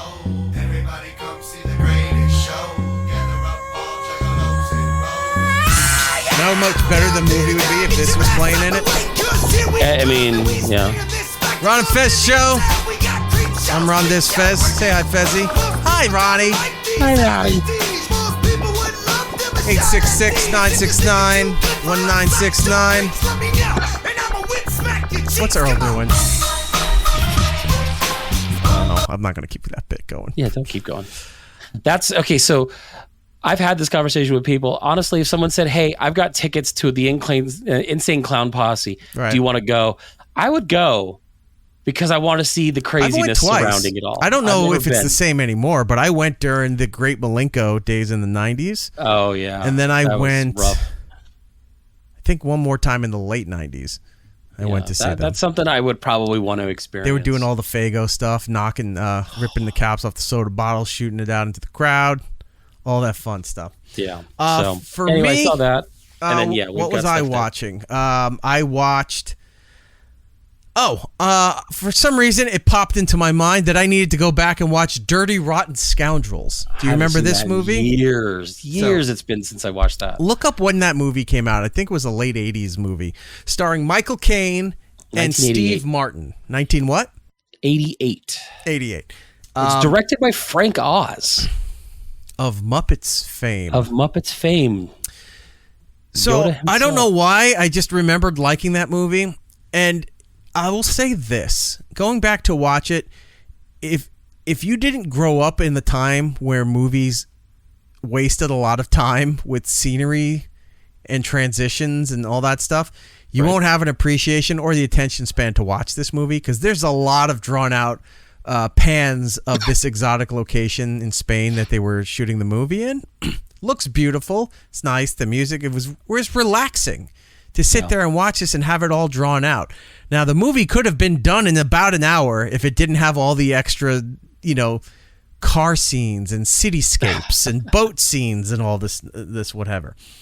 So I'm watching it. I'm enjoying it. I forgot. It's kind of like, I think it was you that said it's like Fish Call Wanda.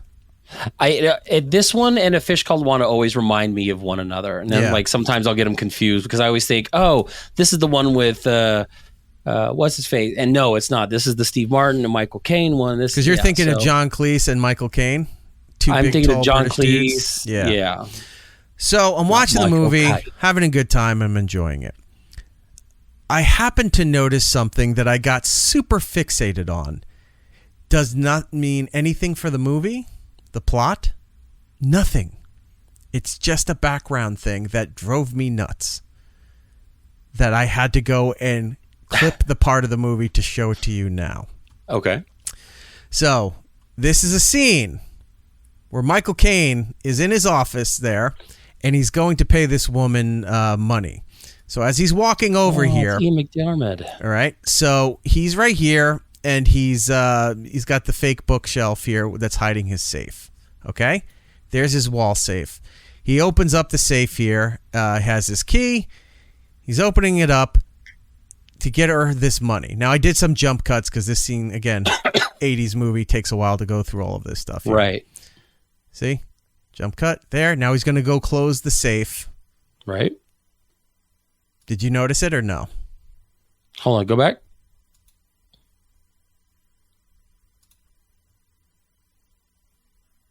It's still unlocked. It didn't close. Right. You can see it pop back out a little. So here's what happened. All right. So that's the regular scene here. So I zoomed in and slowed it down. Enhance. Look at this. Close. Closing it. It's a fake lock. Did you see it move? Yeah. They put this apparatus over it. And as he pulls the key out, it moves. And the door doesn't shut. No, that's what, See? Oop. That thing there. That circle? Yeah. Above it. I don't know how I caught it sitting away from the television. That I caught that, and it drove me nuts. I kept rewinding it over and over, and I realized I can't do this either. I mean, on the TV, it's like I can't do this through the television. The pause isn't going to work. I need to go and clip this on the computer and zoom in on it and see what it is that was frustrating me. Well, So- here's the issue with older movies like this. Look, he had the key in this thing over here. Yeah. There's obviously a lock behind it, but he had it in this thing here, and this thing is floating. Yep. For some reason, and the door, he pushed it closed, the door popped. I saw it pop. That's what clued me off to it. See, the problem with movies like this and older movies is that they were filmed in like an SD type atmosphere, so you could hide a lot of things in the low resolution, or maybe the scenes. Not moving for quick, film. things like Film was always shot in 16:9. Yeah, but it's still like they had, like, when you watch things now and it's been cleaned up, you notice a lot of problems. This isn't even cleaned up, Jordan. This is shot in the proper aspect ratio. It's shot as film. It's shot how it's supposed to be shot. Huh. So you're not noticing things like when we do that bit, or I do that bit, not ready for HD. You can search that hashtag 4x3 and have search to that stretch it hashtag on Instagram, not ready for HD, and you can see the shows that I went through where they put all these old sitcoms and television shows out on streaming services in the original HD scope that they shot. A lot of these shows were shot on film. They cropped it for 3x4 SD, but when you put it on the streaming services, you're getting all the scenery and shit that's not supposed to be in the shot. Right. So this isn't that case. This is just something that I noticed. I shouldn't have noticed this. Nobody noticed this. Because I went looking online for things. I'm like, anybody notice? It doesn't, like, IMDb even has like a goofs section that usually... I didn't see anything about the lock and the safe popping open and the lock being fake. So here, zoom it in, and I'm going to slow it down again. Look at this. Enhance. He just yanks it out. Okay, so no, here we go. So I can explain this part of it, because sometimes locks and safes has that thing that can slide up and you put the key in. I think that's what's moving back and forth. However, it's still weird that he pulls it and it's not locked. Like, he did nothing with safety for this thing. Right. So you could see, like, the key is behind this moving apparatus and then it closes. So this has nothing to do with the movie, the story, anything. It just bothered you the entire time. It drove me nuts. I should not have caught that. No. And it's not me. I'm not patting myself on the back saying I'm clever. Area. It annoyed me for the rest of the night that I had to go get the movie off of the streaming service, clip it, and do everything with this. Just because, like, this is such a nothing thing that was driving me insane. I have this weird ability of seeing shit when continuity is out of place. I don't look for it, but I accidentally catch it time to time. A lot of times I miss it, and it's great because I didn't see it. And then you find out later on. I do that too now that, we're doing the other show and we're watching movies more often. I'm starting to catch things that on a normal day-to-day you probably wouldn't. Like, I watched a Jet Li movie with the kids last weekend, and you could see when they were making hard cuts, but in the same scene, like I guess maybe the stunt went wrong, so they had to hard cut real quick. Right. So, like, you could kind of see like that microsecond of something else was different. And I'm just like watching it going, this is just bad editing. Yeah. Like, you start to notice those things a lot more, especially when you're consuming that kind of stuff on a regular basis more and more than like the normal viewing audience. And like you said, nobody else probably would have caught that and watched that happen and see it. But because you're so used to catching those kinds of things, that is just almost noticeable. I used to have the problem where you would see the clocks. Like, it wasn't like a digital clock. They'd be old-fashioned clock. The arms are in the wrong spot. Sometimes they would have boom a mics. shot. I love looking for boom mics. Or if there's like a picture frame or a mirror in there and you see cast or crew or something in the back that's not supposed to be in that shot, you're not looking for these things. You just happen to catch it, and then you hyper focus on it. Go, I should not have seen that. Why did I see that? Right. Big Red Tower saying, in Speed, when Keanu's running alongside the bus, you can see crew reflection, and it fucking pisses me off. Yeah, I would imagine so. Now, if I go to watch that movie again, I don't know why I would, but if I did, I will now go and see that and be like, I can't deal with this. Something else about Dirty Rotten Scoundrels that used to piss off my dad, because my dad took me to see this in the movie theater. There's a scene in the movie trailer that's not in the movie. They do that a lot, though. And that drove him nuts. I hate when that happens, but yes, they do that a lot. So I'm trying to see if I can pull up the trailer for it. But he was waiting for this scene to show up in the movie, and at the end, when the credits were going, he goes, "Holy shit!" He's like, "It wasn't in the movie at all. What the hell happened?" These are all clips of the. Where's the damn movie trailer? Because I have some. They do that a lot, or they'll put audio over a scene that doesn't have that audio, and I'm like, that doesn't belong there. Ah, here's the trailer. Okay, I found it. This is the scene that was not in the movie. Why is it not showing up? There we go. Okay. Here we go. And they're both dirty, rotten scoundrels.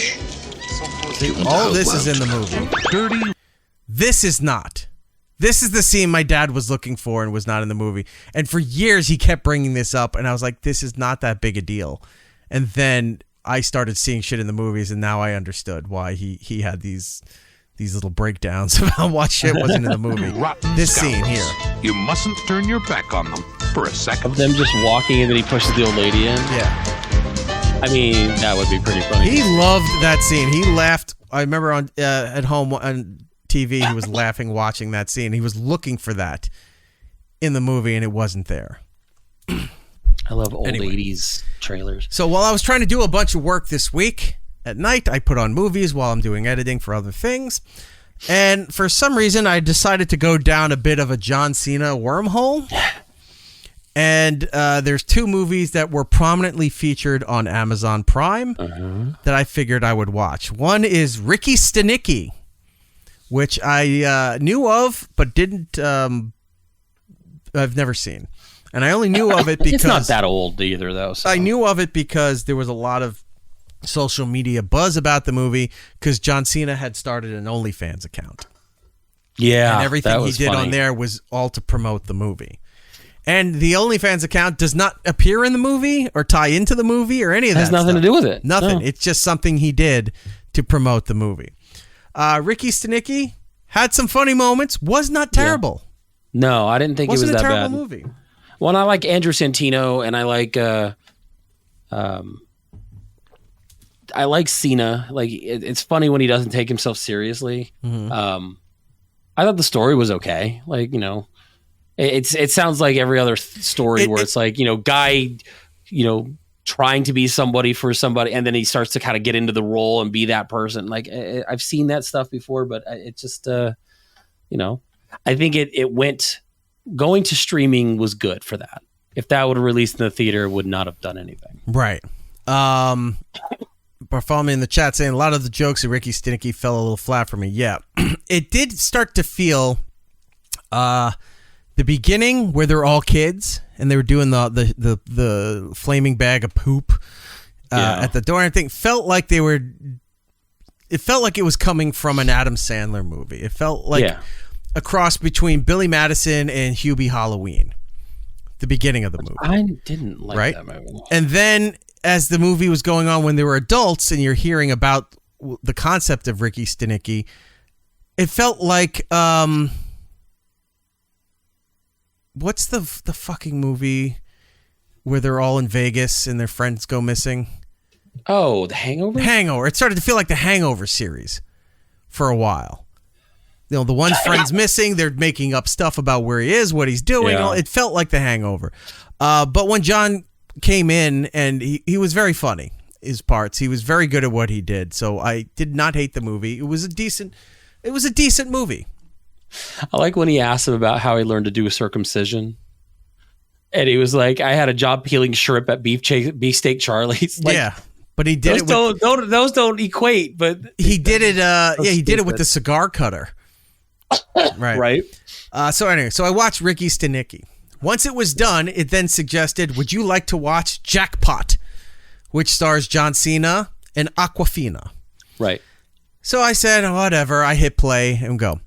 Did not hate Jackpot either. I watched it today. You didn't like it? I thought it was boring. Okay. I didn't hate it. There are two scenes in this movie that were hilarious to me. And that's what I'm most curious about, because you had said that you had picked out a few things, you clipped them, and I'm like, what about this movie in any way he wanted to highlight? Because I couldn't figure out where you found those moments. So I'm excited to see this because I haven't seen any of this yet. Okay. This one scene, there's a bit of a chase going on. And this old lady is chasing Awkwafina as she's going up some kind of like Broadway show backdrop. Oh, this is toward kind the end, yeah. Thing, right? And she's got a knife and she's trying to kill Your Awkwafina. watch doesn't tell time. That's exactly the clip, but it's not for that reason. Okay. I will do this and I will play the clip and I'll tell you why I laughed so hard and why it was a favorite of mine. Okay? Okay, go. Here we go. Hi, Miss Kim. Good to see you again. What? Your watch keeps terrible time. Well, let me reset it for you.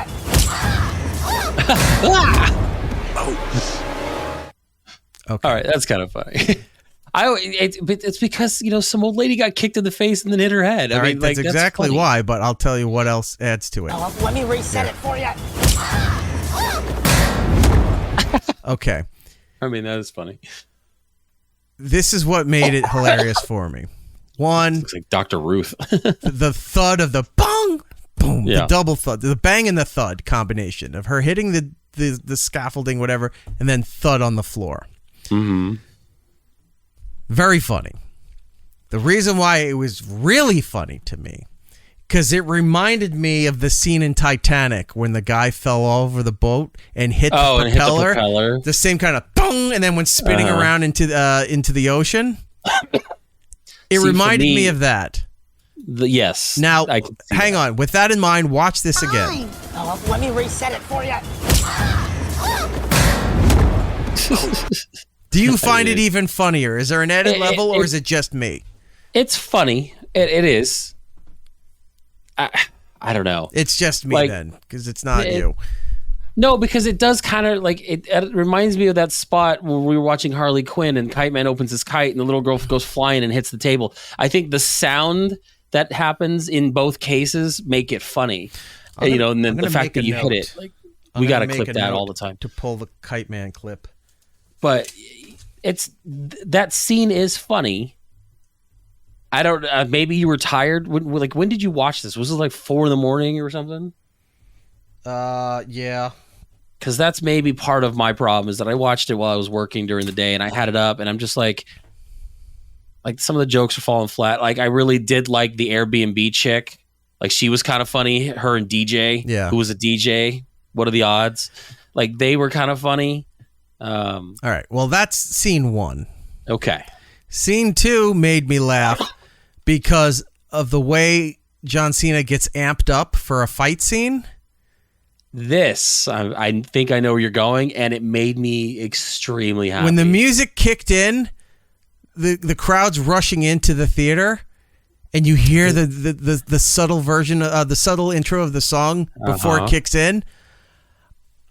Goosebumps. I sat up and I got pumped. Because here's the thing. As I'm working and watching that, I did the same thing. I got the goosebumps. I got pumped because I owned this soundtrack on tape when it first came out. I think we all did. I know every word to this song, and I started singing it. I did when too. He was doing this scene. Yes, I was like, I love it. So play this one. This okay, here we go. Fuck this. It's turtle time, motherfuckers. On the half show.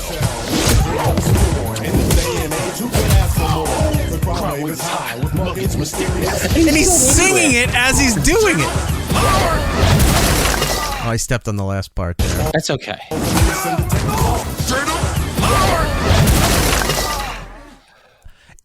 I love that song. It made no sense. It didn't need to happen. No, but him having a fight scene to Turtle Power from the original Teenage Mutant Ninja Turtles movie in 90? When that movie came out there? 90, yeah, something around I there. went and saw that, I think, 2 times in the theater as a kid. It was one of the last... And a VHS tape I owned when it came out. It was one of the last physical memories of going to a movie with my dad before, all that, and he left and all that stuff. So, I remember when that came out, like I said, had the soundtrack. I knew every word, even now, knew every word to that song. And when he started singing it, I was singing it with him. That happened twice in this movie because there was an earlier scene where he's in his lair. I don't know what you call it, where before he meets up with Awkwafina, and he's got it on in the background. So obviously he's very obsessed with this particular song. Yeah. And I'm just this is fantastic. Because earlier in the movie, he's fixing a gadget or something like that, and he's listening to the song. The scene, so this is the song that gets him pumped. Just and hyped. Pumped. But I want to do it one more time. Fuck this. It's turtle time, motherfuckers. On the half shell. That part alone, he goes, turtle time, motherfuckers. On the half. And he starts singing and performing the song as he's kicking ass. Because if you're there, there's no music playing. We're hearing it as an audience, but he's just singing has turtle it in his power head while beating people up. That's the song he keeps the rhythm to for his fighting rhythm.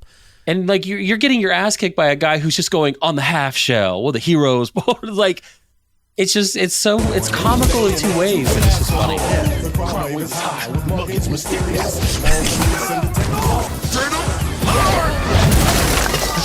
I wish there was I want an extended scene of this where he's doing the entire song and he's just fighting all these people. I want him to put out a and- music video of him just covering it.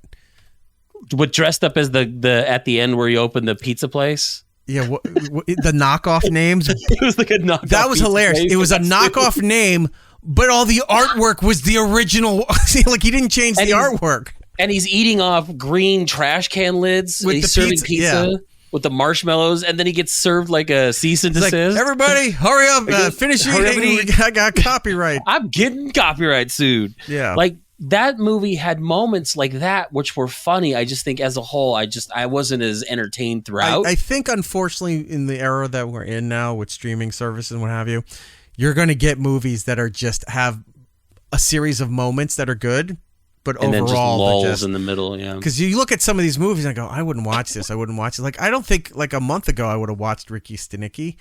Probably not, yeah. And then just all right, I'll give it a chance. And then finding little moments that I enjoyed throughout that. I think that's what it is now. Everything is little moments. It's like blind boxes. You put it in there and hopefully you're going to get something good out of it. Right. All right. So anyway, and then I watched If. Yeah. The I Ryan Reynolds movie about imaginary friends. All right. It was very predictable. I have a problem with this movie. Okay. I'm really getting tired of movies where it starts off where a kid loses a parent. And it's worse now that you're a parent, right? It just hits you harder. Even before that, I felt that way too. But yeah, it is amplified being a parent now. But when the movie starts off, it's okay, it's kind of good. And then all of a sudden you're like, uh-oh, wait a minute. Is the mom got a disease? A little bit goes on and then they go full into it. Oh, the mom died of cancer. Yep. Now fast forward a little bit, she's dealing with her life and whatever, and now her dad's starting to get sick, so she's starting to freak out. I'm like, doing it the one way is bad enough, but now you're going to off the second parent throughout the course of the movie. You don't know if he's going to live or die. That's looming over what is supposed to be a kids and family movie. Yeah, and that's where I didn't have the kids watch it with me, but I watched it going, this is a kids movie. I'd have a big problem if my kid was I don't know, what do they call before teenagers? That 8 to 12 preteens or tweens, something like that. If they're in that kind of age and we went to the theater and this is going on, I'd have a big fucking problem with the fact I wouldn't mind cursing or whatever, but I'd have a big problem when you just show the kid lose her mom to cancer, and now the dad might be and that's the longer storyline. Yeah. That's looming over. It's will the other parent die too, and will she have to go live with her grandma? How is this a family movie? This isn't fun. It's just terrible. Bartholomew in the chat, kind of like Bridge to Terabithia. I don't know that movie. That seemed like a kid's movie after a certain point. I believe it was a Favreau movie. It was like the movie he did after Elf or something. Yeah. So I didn't like the movie for different reasons that everybody else didn't seem to like the movie, but yeah, I just thought it was boring and predictable. All right, let's run through all this because we are super late. Let's get out of here. Out right now in theaters. How do you say this? It's Afraid, but the AI is apparent because it's an AI gone bad type of movie. So it's called Afraid. John Cho is in it. It looks dumb. It's an end of August movie where they just got to put it somewhere. Pretty much, yeah. It's like one of those, like, we made it cheap. We're gonna put it out there. Whatever money we make is gonna make we're gonna be in the red with that one. I mean the black, so we'll be fine. All right. Also in theaters is a movie that Jordan didn't hear of that I somehow heard of, and I was like, I think I actually want to see this movie. It's called Slingshot. It stars Casey Affleck and Lawrence Fishburne. It's about a space outing going to Saturn's moon Titan, because it's believed that Titan might be habitable to human life out there. So this is just that whole thing, like a lot of space movies, where good intentions to go out far into the solar system and bad shit happens. This is just like Event Horizon. It's like the Red Mars Planet. movies when we had those coming out. Red Planet and Mission to Mars. Alien falls into that category. Yeah, it's 100%. 2001, 2010, all those kind of movies where it's like, oh, it seems simple enough, and then space tragedy, space horror kind of stuff. I want to see that. I will wait for on demand because I'm not going to the theater to see that. So next week, go and see that. And speaking of on demand, Borderlands is already there. Yep. And people are not rushing to watch it, even though you can watch it at home, because it still has a terrible reputation. And I also saw this, I meant to put this on the list, Harold and the Purple Crayon, which is Zach Levy's bastardization of a kid's book. Yeah. What is Trap? Trap's That's available? that M. Night Shyamalan Ding Dong movie where the guy is a murderer, but he's trapped in a concert with his kid. Right. Josh Hartnett is like the bad guy. Like, it lasted in the theater for like a minute, and then it's gone again. So, Comedy Tragedy in the chat here. I think I know who that is. I'm commenting on Instagram. Yeah, for some reason the interface that they're doing with Instagram here isn't coming to our software. It's streaming over there. I believe it's still streaming over there. I'll have to check if it's still over there. But the communication's not coming back to our end. I know they're working on that. It's been a while since we haven't done the Instagram stream in a long time because it just I forgot we were doing it at all. But they made some changes, so we figured give it a chance again. We're going past the hour. It's not capping off in half an hour or whatever it was. That's a good point. Yeah. So, good on that. What else is out right now? Season 4 of Only Murders in the Building. I think I forgot to finish season 3. Yeah, well, they're doing it weekly piecemeal, so only one episode is out right now. It's going to be out every Tuesday. That's fine. I'll go back and try to finish season 3. That's what I'm saying. It'll give you time because it won't. It's not all out, so it'll give you time to progress back to where you need to be. So okay, so I shouldn't like that show, but I do. I do. Steve Martin, really Martin Short, and Selena Gomez, and they always add more people as each season goes on. So and Paul Rudd was in last season 2 or 3. Yeah. Watchers is on HBO Max, which is, I don't know, oddly enough, is directed by M. Night Shyamalan's daughter. It's like a weird creatures in the woods horror type movie. Right. It didn't last very long either. Bartholomew. I also forgot to finish season 3, so yeah, I am in good company. Comedy Tragedy season 4 episode 1 was very good. All right, good. So I have something positive to look forward to on that. Also on Netflix out right now. I don't know half the oh wait, I do. I want to see this one. Chaos. That I want to see. It's the Gods show. Adam Sandler Love You. Is that his comedy special? Yeah, it's a comedy special. From his comedy tour, right? Yep. Okay, so I want to watch that. I did not hate his last comedy tour that they did on Netflix. I thought it was funny. I listened to the audio like on my on Apple Music. They have rap song he had to do about losing his keys and his wallet and his phone, and then it kept building over because he wound up losing more. That and phone, wallet, keys. Yeah, and then he just kept adding to it. On was it Spaceship 69? Yeah, that was a good one. Yeah, I played one for my daughter the other day where he was singing a song about a woman who got killed by a car because it was electric and she couldn't hear it coming. Like it was such a small song, and it was like she just started laughing. It was great. There was that other song he did where he jumps into situations he shouldn't be, and then it always ends terrible because I don't know what I'm doing. Right? Yeah, he's like on the plane. Someone calls for a doctor. I go to help, but he dies because I don't know what I'm doing because he's not a doctor. The pilot had a heart attack. The plane's going down. Somebody yells at him, Does anyone hear a pilot? And he's like, I can fly a plane. And he goes, everyone's high five, cheering. I got a high five from a baby. Like he's going through all this stuff. Then he sits down and realizes he doesn't know what they're doing. And they crash into the ocean or something. Yeah, that's so funny. That song's good too. So, all right, I'll check out his new special. Then Terminator Zero. Why even bother? It's getting 100% right now with really. Yep. So all the critics right now on Rotten Tomatoes are saying that this anime is at 100%. And it's okay. Who cares, man? We like Castlevania. I mean, we Terminator liked all that 3 stuff. was terrible. Terminator Gravity Kills, whatever it was called. I like that band. I don't remember what. I know what you mean. Genesis and all that shit. The one with when Doctor Who was in it. Matt Smith's in it. It was Genesis. That was a terrible. Yeah, they were all terrible. That was the one they gave away the twist in Sarah trailer. Connor Chronicles, and it was all garbage. But yeah, this is an anime, and right now it's tracking at about 100%. So Chestnut versus Kobayashi live this weekend, where they're going to do their own hot dog eating contest. Yeah, Who because gives a shit? he wasn't allowed to compete at the Nathan's because he got sponsored by a vegan hot dog. So they're like, no, thank you, sir. Yeah, not going to bother. We'll be back on before this opens, but next Friday, Beetlejuice. Now, it opens next Friday wide, but I guess in some areas, and in my area, they're doing screenings of it early on the 4th.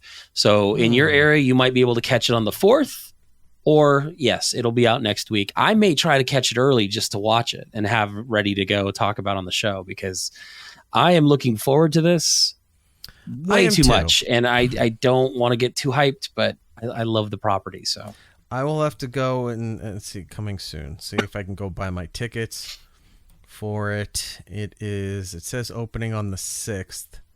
There's showings on the 5th. Let's see the 4th. No showings on the 4th. Well, that sucks. Okay, so I'll have to do either the 5th or the 6th and go and see it. I also forgot to go over to the AMC theater. They have that Batman Searchlight popcorn bucket. I don't think I've ever wanted a popcorn bucket more in my life until I saw someone light that up. I'm like, I'll sneak over tomorrow morning as soon as they open and see if they have any left. yes, They're probably all sold out, but if you can get your hands on one for me, please do, and just take it out of my stipend. I will do that. So yeah, Beetlejuice starting next week. Let's get through the news real quick here. Never has a video game influenced a national holiday in a country, where Black Myth Wukong, is that how you pronounce it, came out. It's a movie about, we had talked about, not a movie, it's a video game. We had talked about this game where there was a review that was written up about this, criticizing the game for not having enough diversity in the game when it's about ancient China, where there's no diversity. Yeah, there's no diversity in those countries. There's way too many Chinese people in this game. None. And this is the part of the problem where, look, people want to play and revisionize, fictional properties and what have you.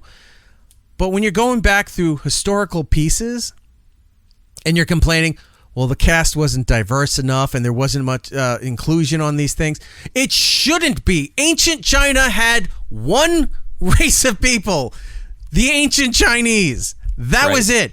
A lot of countries, hate to break it to you, had one type, and they were known for their country. Greeks, Romans, Japanese, Indian, China. Like, you're not going back there and seeing like crossover cultures at these times. It just wasn't there. So it was a ridiculous review to say there wasn't enough diversity in this game. There's none, and there shouldn't be. There were no black people in ancient China while this was happening. Sorry to break it to you. Anyway, so this game comes out, and a company in China decided to post a note that, hey, the game is coming out tomorrow. We're going to close our offices so you can go and get the game and play this game too.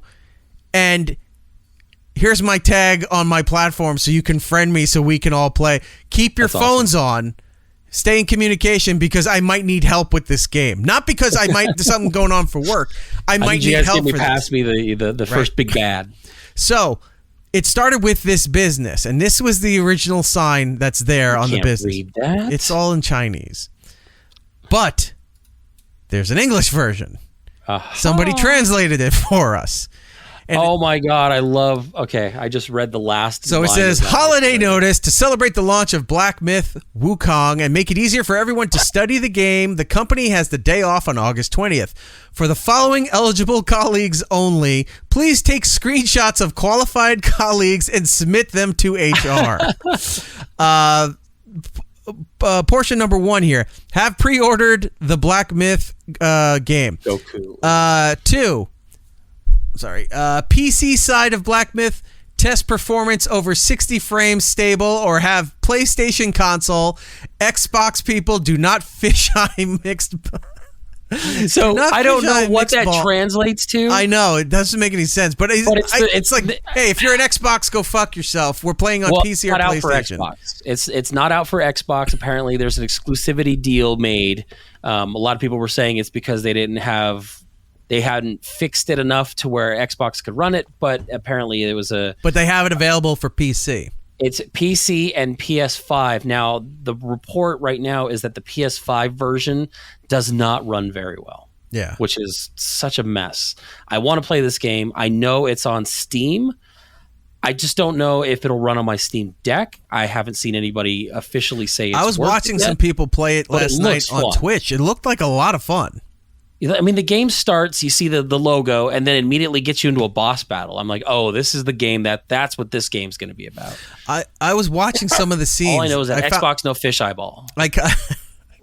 Again, if we didn't already have the title, that would have been up for the running. No fish eyeball. So funny. Watched a couple different people streaming it on Twitch last night. Yeah. And different scenes, different fight sequences, what have you. I did notice one thing. When you're fighting medium-sized bosses in certain areas, you can start to telegraph their moves. Yeah. So it reminded me, I hadn't seen something that obvious since Mike Tyson's Punch-Out, where you could tell when their super punch move was going to come, that you knew what to look for. After watching some of these fight sequences and they're dying all the time, I'm like, all right, I'm starting to see the pattern of these bosses, what they're going to do. Not one white person in there, not one black person, not one iffy person from miscellaneous origins. It was all Chinese. Some of it was like old kung fu movies. Like there's guys that were bald, but they had the long Fu Manchus going. They're wearing white robes and they got a staff and they're fighting in a swamp. And you're like, this game looks awesome. Like I saw one scene where there's this guy and he's playing like the little Chinese guitar thing and he's singing and he's a minstrel, but he's got no head, but he's singing. Yeah. And it's so wild. Like I want to play it. The problem is I think it's what they call a Souls type game where it's like you have to progress and then you die and then you have to start all over. And those kinds of games Dead Souls really does that, right? Yeah, it's a Dead Souls or those types of games. So I want to watch more of it, but it just looks so fun. They're talking like it's going to be this year's game of the year. Yeah. Like last year was Baldur's Gate that just showed up out of nowhere. This is one of those where it's like no one heard about it. All of a sudden here it is, and it's causing controversy, and it looks amazing, and I want to play it. Bartholomew in the chat saying, what diversity can there be? Yeah, exactly. It's a set time period for an ancient culture. Right. It's just, you can't look at certain things through modern eyes. You can reflect on it, but you can't we got to fix this up. We got to punch up the Holocaust. What? No, you can't. It's a story that unfolded. It was tragic. It was a human event. You have to show it and tell it as it is. Again, a great title we can't use. Punching up the Holocaust. Yeah. You can't do that. Can't use that one. Do you know how quick we'd be thrown off of Apple and all that if that was the title? Brad paints this in the chat. If you're worried about video game content, your real life needs some serious work. Exactly. Sure. This was just some reviewer trying to get some attention, some clicks or whatever. Like, well, it wasn't enough of this and that. It's like you can't apply it to certain games like this. No. You can't. It just doesn't work anymore. All right, so yeah, and that spawned into other things because after that went viral over in China, and then started going worldwide. The Chinese government was telling people that if you want to be off for the game, you can go and take off for the game, not getting penalized because it's about them, their history, their whatever. And it's made by a Chinese company. Like this is just like it's like someone out of nowhere making a video game. Like I said last year, Baldur's Gate just came out of nowhere and just killed it. And it was by a company that not like a lot of people really care about. And all of a sudden, it's like the biggest game in history. I would like to set this as a precedence where we should do this in America. When a certain game of a certain stature comes out, that it's a national holiday. And here's the great part about it. If your game is chosen, that like this year, your game is going to be the national holiday release, right? The amount of pressure that puts onto these developers to get their shit together, to have it ready for day one. Now, you can have some bugs, you can have some tweaks. But when you're doing all this alpha and beta testing and then you're resetting everybody's save points and scrapping some of this stuff to go to start at day one with known issues, but you don't care. You put it out there and like, oh, the DLCs will fix it down the line. So now we just bought ourselves more time instead of actually putting in the work to do the game. The entire nation's eyes are on you. So you got to have this game up and ready with almost flawless precision, or else you face national scrutiny that this game was terrible. Now, what properties can warrant a national day off? Because I only came up with 2. And one is a Call of Duty release. Okay. Or a Super Mario release. Legend of Zelda, maybe. All right, maybe a Zelda. But you see what I'm talking about? Like this top tier of all games. There's got to be, You're not going to get some new kind of game concept that's going to come out. This will be the national holiday game. It's got to be something proven. Yeah. I mean, there's not a lot anymore. I mean, I would say Halo in its heyday, maybe. You know, the original trilogy, Halo 1, 2, 3, like those were the big dogs. That could be another title, The Taken of the Halo 1, 2, 3. Taken of Halo 1. But I just nothing nowadays because they've run some of these big franchises into the ground where like I'm not excited if they put a new Halo out. Right. It's not. And I should be. I love Halo, but no. It's just one of those things. I imagine this. For Christmas time, you get the trailer is released. National television, 8 p.m. East Coast. The entire country gets to see the announcement for what the next national video game holiday release is going to be. You just see this eye through the smoke, and then the smoke dissipates, and you see GLaDOS. And it says Portal 3. Oh my God. If it does Portal 3, I'll quit my job. Right? That game exclusively. Like, I knew not people, even a day off. Like, I will quit my job. I knew people who, younger, but when they would they took days off from school or from work to go play first day. I never did that. Now, I did. I thought it was ridiculous. I like those games. I want to play them, but I never was like, I couldn't justify to myself taking off a day of work to go just for the video game stuff. I'll take a day off for other dumb shit, but not for that, right? I took off for Ocarina of Time. I picked up my pre-order copy in the gold N64. Right. I took it home and I didn't work actually that have day. that. I have that in my storage. But if they said Portal 3, I would take the day off. I've never done that in my life, but I think that would warrant. I'd spend the whole day playing Portal. That's a good one. Be fantastic. We went so long with all this stuff. All this shit can wait till next week. Cool. So let's do that. Let's get out of here. We need to do the plugs. And as always, Jordan, our nation's eyes turn to you. When I am not doing this show, I am on a show called I'll Watch It Later podcast, where we review movies that we probably should have seen and watched a long time ago. We watch all the new stuff that comes out. We're always going to movies. We're going to 1,000 concerts. We're going through our lives. We're talking about bad, Brazilian steakhouse experiences. That's what you get with us. So check us out on YouTube, Apple, Spotify. I'll Watch It Later podcast. My Instagram is @JinxRonan. Our Instagram is Watch Later Pod. And this weekend, we are going to be doing our snack show. So we're going to be doing a lot of good snacks and fell in love hopefully with the girl something at the new. snack show. Yep, exactly. I should wear that shirt. Please do that. All right. For me and for the show and everything else, it's Erik Nagel across the board on all the social medias. If you're listening on the iHeartRadio app, thank you very much for doing so. If you're listening to us on Apple, Spotify, any of those places, also great options, but do us a kindness. Go over there and leave us a positive review. It does help out this program. If you want to join us live each and every week as we do this program, you can head over to our live rooms on Twitch and on YouTube.